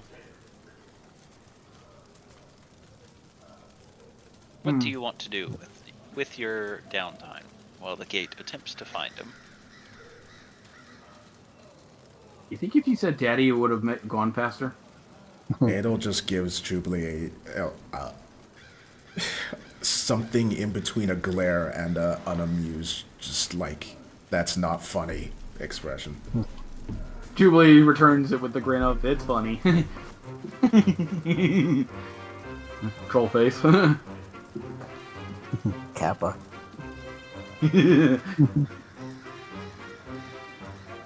Oh, that's more Keck W, my friend. Yeah. Are we? Was that question directed towards the entire group? Okay, it can be. No, I mean the downtime thing. Yes. Oh, that. Then I would like, Elvie would like to attempt the thing that we discussed. Okay. You'll need to roll a religion and an arcana. Oh, okay. Not what I was expecting, but I'll take it. And dope. And dope. Alright, so you sit down and you begin working, and you're making good progress, but other than that, you don't know. It's a start. Wow. You know what I just realized? You're good? So, Jay replied in general.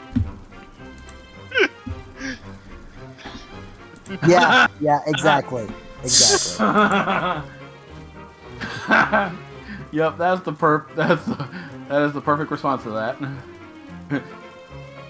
Just eye bulging. What? Alright. So, as you are working, all of you see the portal to the gate glow more vibrant before a very familiar figure is launched out of it into the fire. Oh god, fuck! Thorgrim is going to rage and run into the fire. You, Dragon Force. Obi will walk very calmly out of the fire, just slowly brushing it off of himself, slowly putting it out, and then just looks to you, Adel. Hello, Obitus. Why did you catch me on fire? Okay, Thorgrim's gonna run out of the fire, going, hot! Unintentional side effect this time, we swear. That wasn't on purpose. Okay.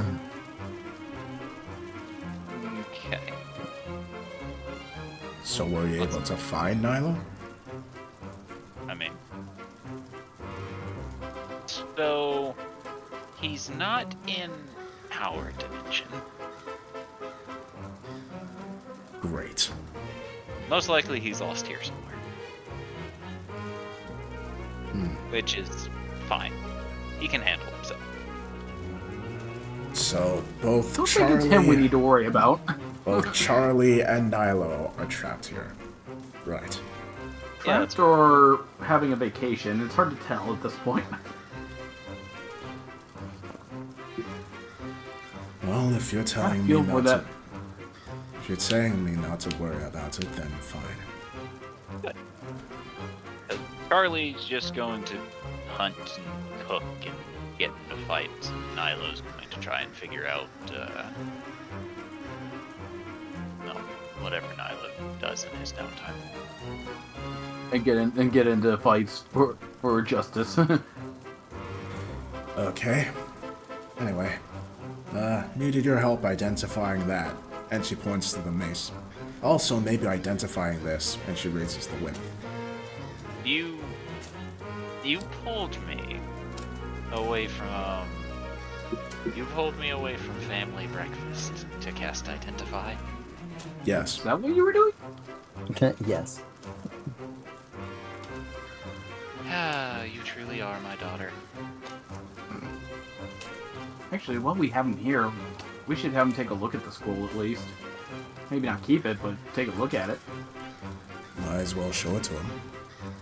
It is a lot. Where the fuck did you get that?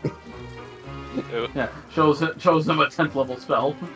Obi will hold his hand out.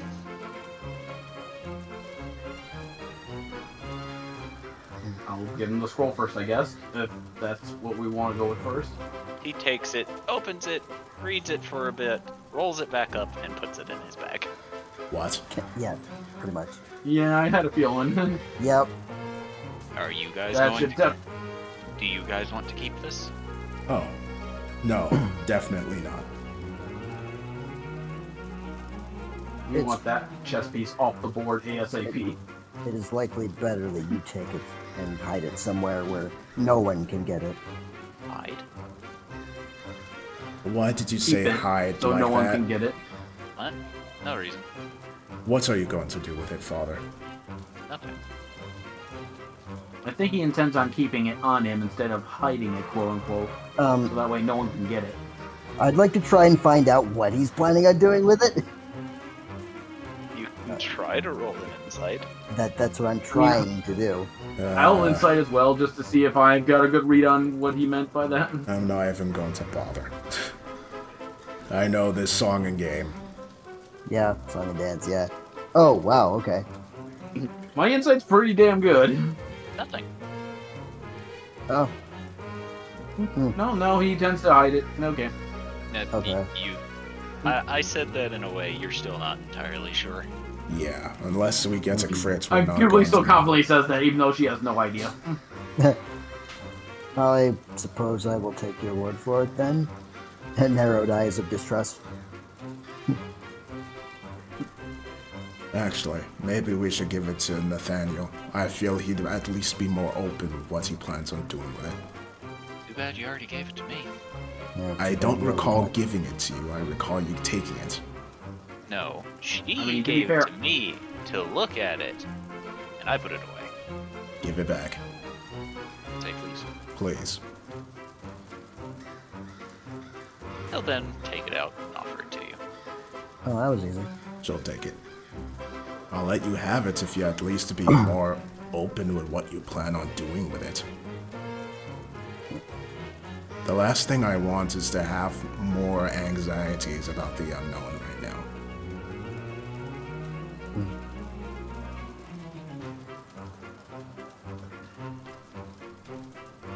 He just watches you. Okay, He offers no insight one way or the other. she gives it back. Give it to Nathaniel and tell him to keep it safe. Why would I give it to Nathan? Because I feel he would be able to keep it safe. And he wouldn't do anything unorthodox with it. What on earth unorthodox would I do with it? We don't know, and that is the problem. You put it in an indestructible glass case and then have that outside your home, daring anybody to break it open, and that if they manage to do so, they can keep it, knowing full well that nobody can do it, but you would simply do so because you'd find it amusing. Up until the point where someone is actually able to break the glass and then take it, in which case you would take it back, and then you would cause an untold amount of chaos because you'd find it amusing. Wrong, because I would never allow this to get into anybody's hands in my home plane because I'm not going to let it hurt Lunaris in any way. Of course, so you do it in another plane. Maybe. Yeah, that's what I thought. I think your daughter would prefer it if no plane got affected by this abomination of a spell. I'm just gonna flat out say it. Abomination? I said what I said. That's just plain rude.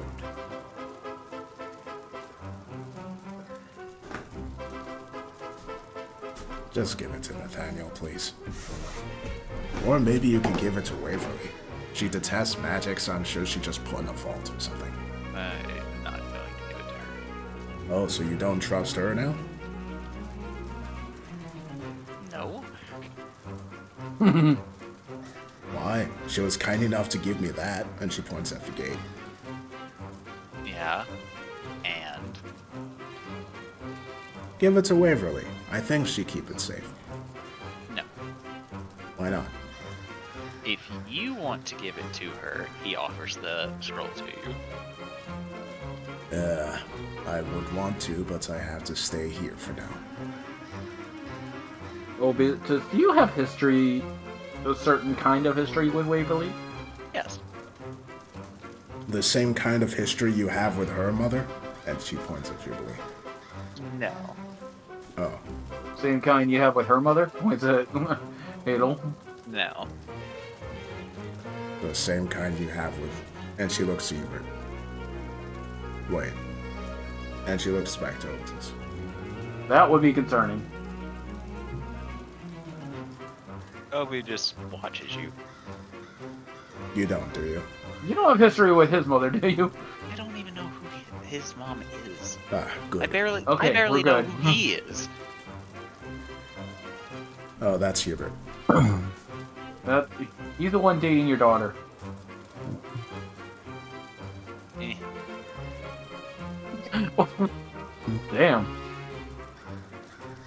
Just the apathy for Hubert.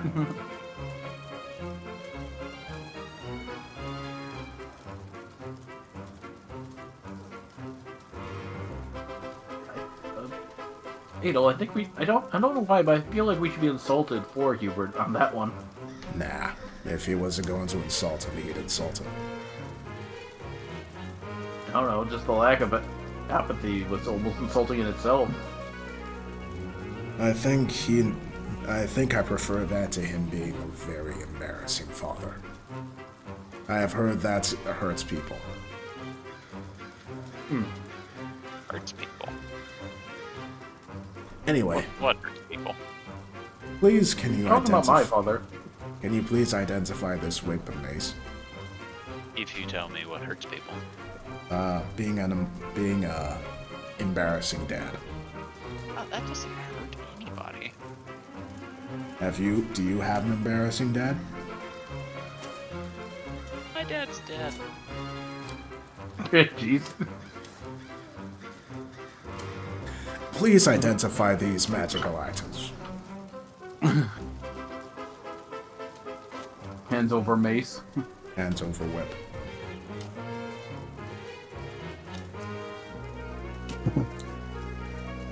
"20 minutes later." Hands over hand. What's up, guys? What's going on?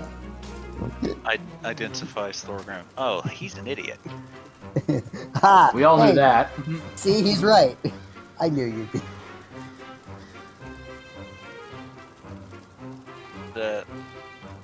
Obi will identify the mace for a minute before saying it's a mace that smites things. Okay. Oh. Neat. Not sure what it was doing in the area we found it in, but that's pretty cool. What things does it smite? Two Good maces things? at once. No, it smites bad things. It does what he does, except weaker. He says, pointing at Hubert. Okay, good. I could smite like Hubert. No, you can't. He just said it would be weaker.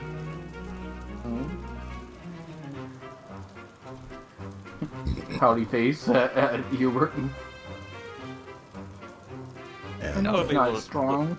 Ovi will look to Hubert as Hubert says this, and then looks to you. You really know how to pick them, don't you?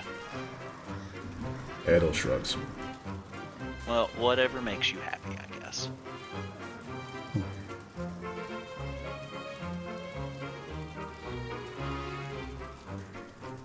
And as he looks over the mini pronged whip, he just stares at it and goes, "How do you have this one?" I found it inside the dungeon. Same place we found most of this stuff. Okay. It was sassy, and we got tired of arguing with it. Well, it was talking to me the entire time that I was trying to identify it, so.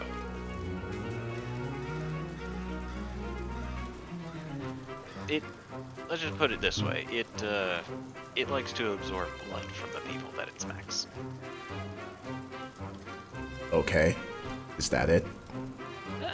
Well, that it also heals you for half the damage you deal, and I can only assume that it is super duper double cursed. It's super what? Super duper double cursed. Ah, I see. Thank you. No wonder it wanted me to use it. Wanted to curse me. Wouldn't be the first thing that cursed you in there.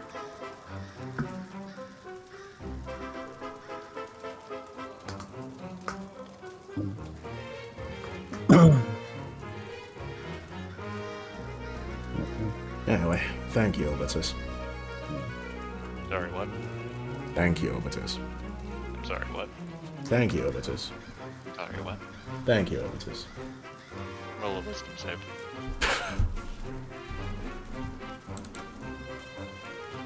This went on for several hours.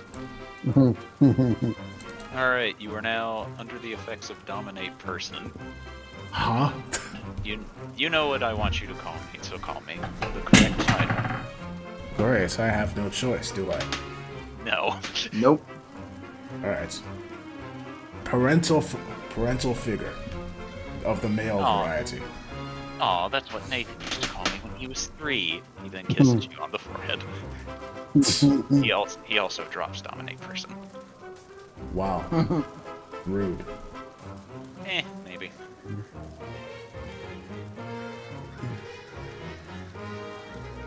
That's your daddy.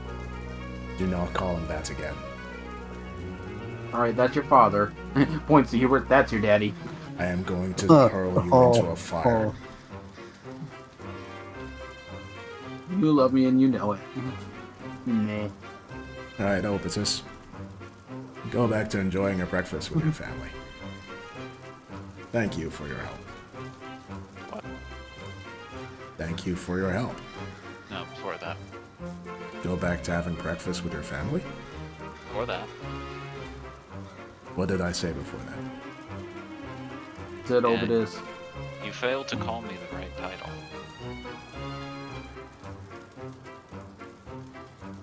Am I not allowed to call you Obitus now?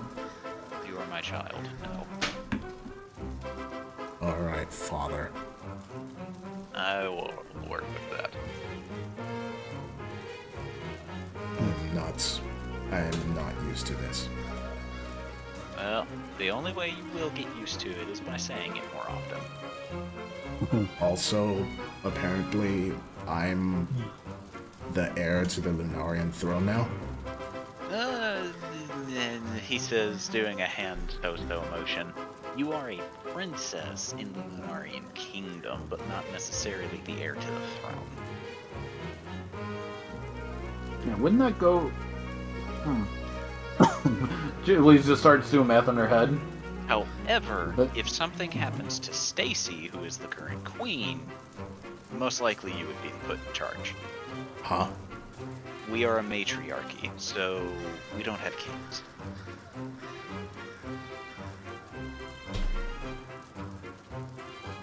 He will then give you a double thumbs up and disappear. Well, she'll use Mage Hand to pick up her gates and pull it back into her hand. Okay.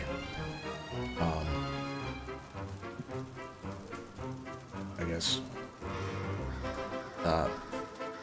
And like dial up internet noises, and then she just puts the key away. Well, let's go.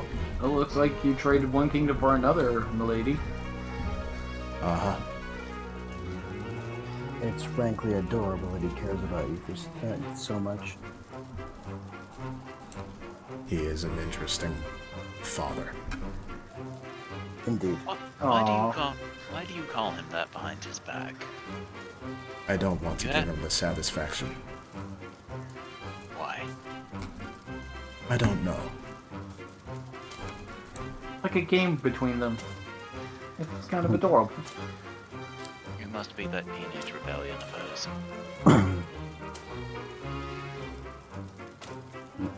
That's interesting, considering I think in my years I'd consider her an adult. Unfortunately, in elven years, she is not. So she's stuck in that phase, huh?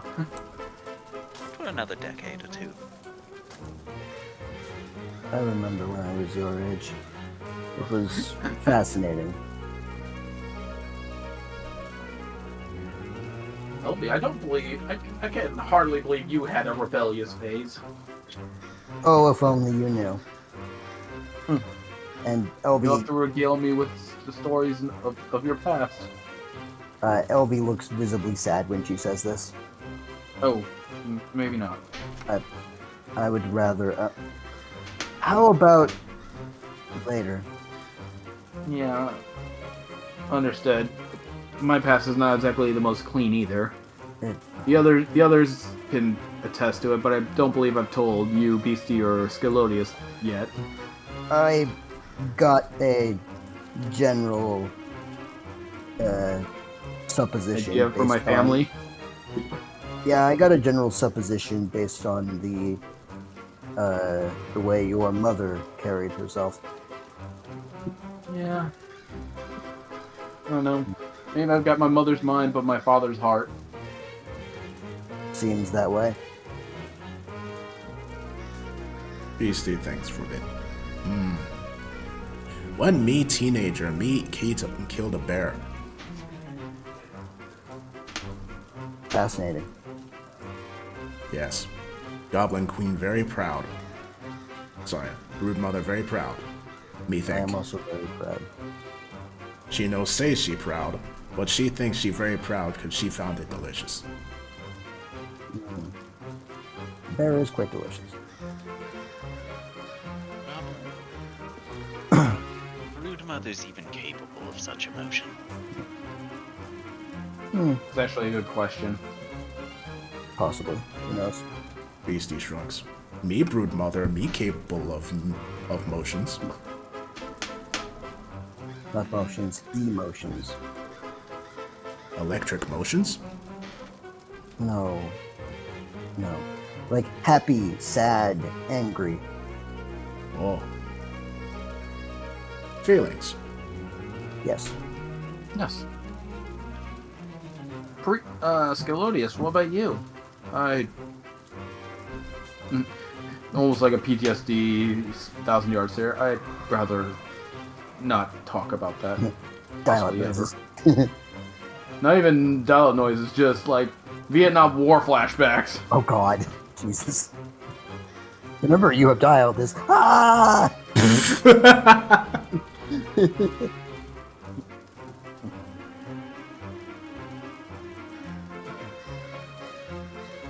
You gonna bring your characters down anytime soon, Matt? I was not aware that we were moving. Sorry. I am somewhat distracted. Understandable. I was just like wondering, like, oh, we all moved, and I don't know if he noticed or not. I did not notice I was on another tab.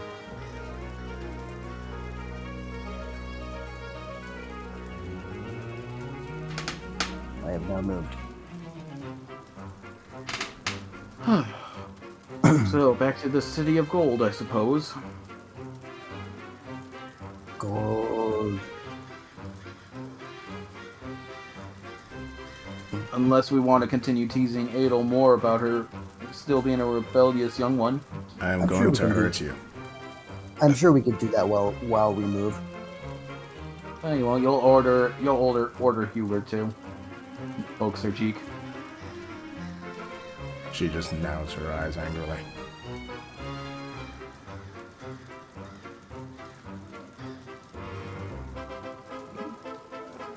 Right. Hey, Jordan, What? I saw the meme.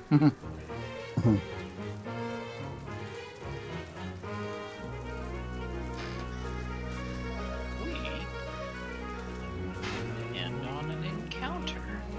Oh God. Wait, we end on an account of what? Oh no. We're gonna end on some fighting. Is As it you that guys- dude that we saw before that's got, like, taunted by the goose? That'd be some. Wait, this is the same map, though, so. No, it's not. Oh.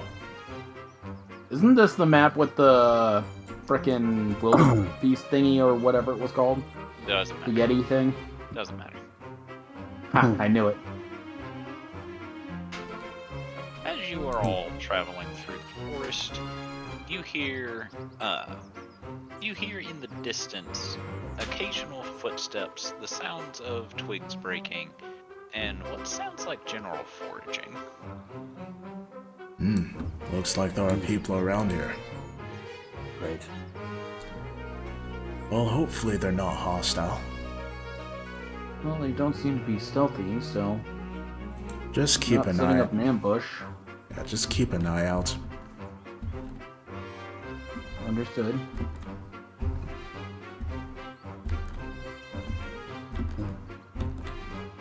Wait, which is the way to, like, where's the exit? It doesn't matter. Okay.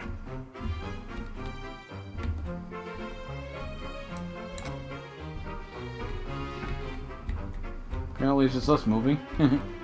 We're just marking. Oh, hello.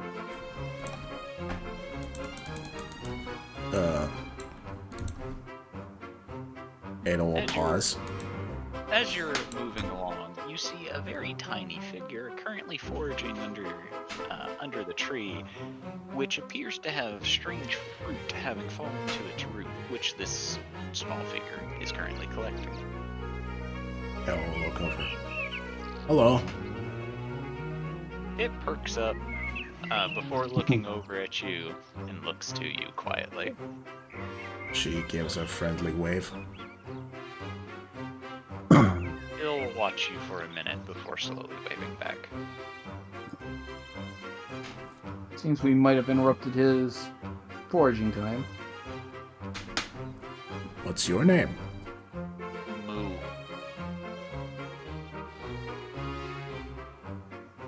Ow, ow. Summon my cat. Well, hello, Moo. My name is Adol Sarday. Moo. Oh, sorry, I misunderstood. That's your language. Moo. Alright. Well, she looks up to see what was foraging. It is the best that I can put this is oddly colored apples. Well, she's going to use Mage Hand to get one and hand it to Moo. So you pluck it from the tree. Yeah. Hold on.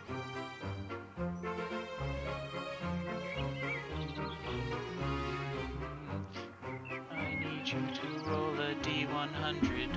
What the fuck did I just do? Random fruit, go. Oh, it's gonna be easier if I just, yeah.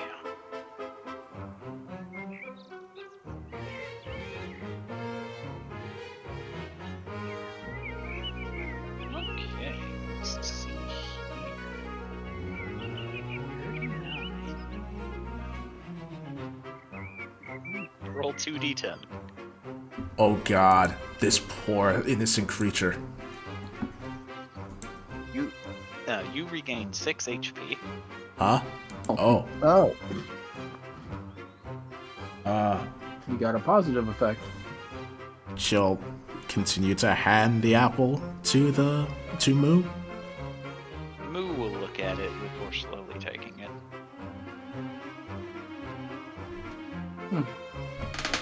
I'll then step over and look down at Moo. Are you here by yourself? Moo. Is it looking deadpan during this whole thing, or is it like emoting at all, or? It is deadpan staring at you.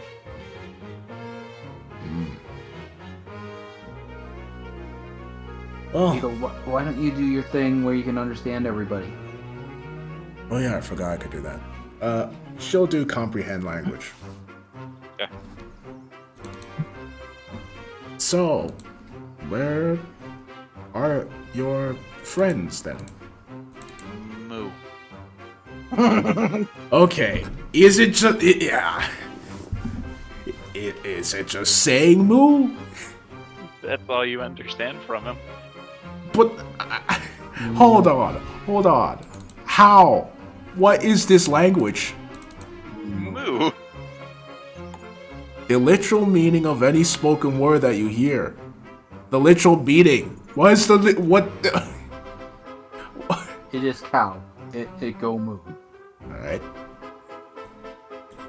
Oh, I'll step forward and go. On one knee.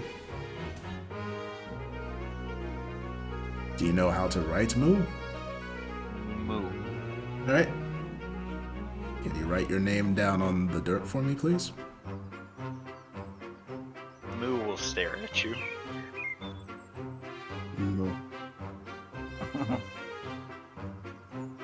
what does this creature look like exactly? Looks like a very small minotaur. Ah, that explains the mooing. Yeah, it kind of reminds me of Maxwell. Kinda.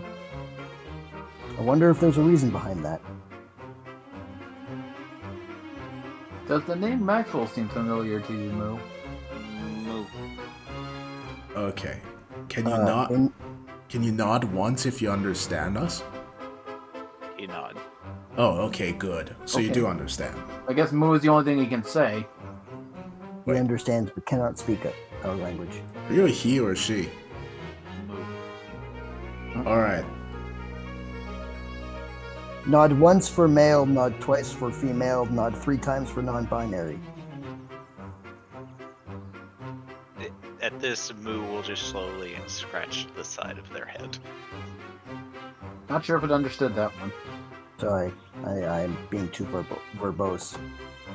Well, nod once if you're fine out here on your own. Moo nods. Okay, she'll stand. Well, I'll leave you to it then. It's been was nice nice to meet meeting you. you, Moo. Moo.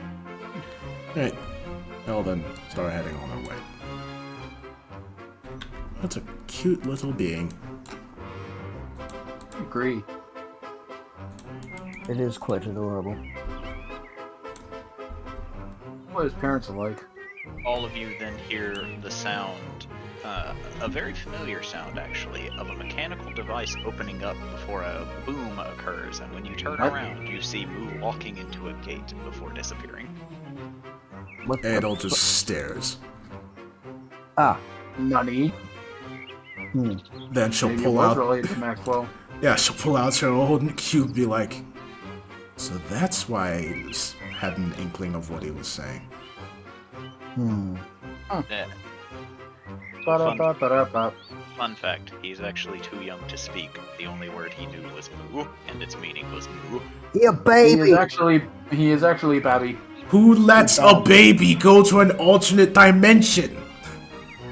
Apparently Waverly. That's guy that's got bad baby. parenting. He's not a baby, he's a toddler.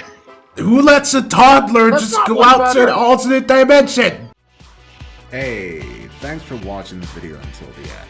If you want to see more of my stuff, click on either the vids on screen or check out my YouTube channel. Feel free to like, comment, subscribe, and check the description for more places to follow me. I hope you enjoy the rest of your day, and I'll be seeing you.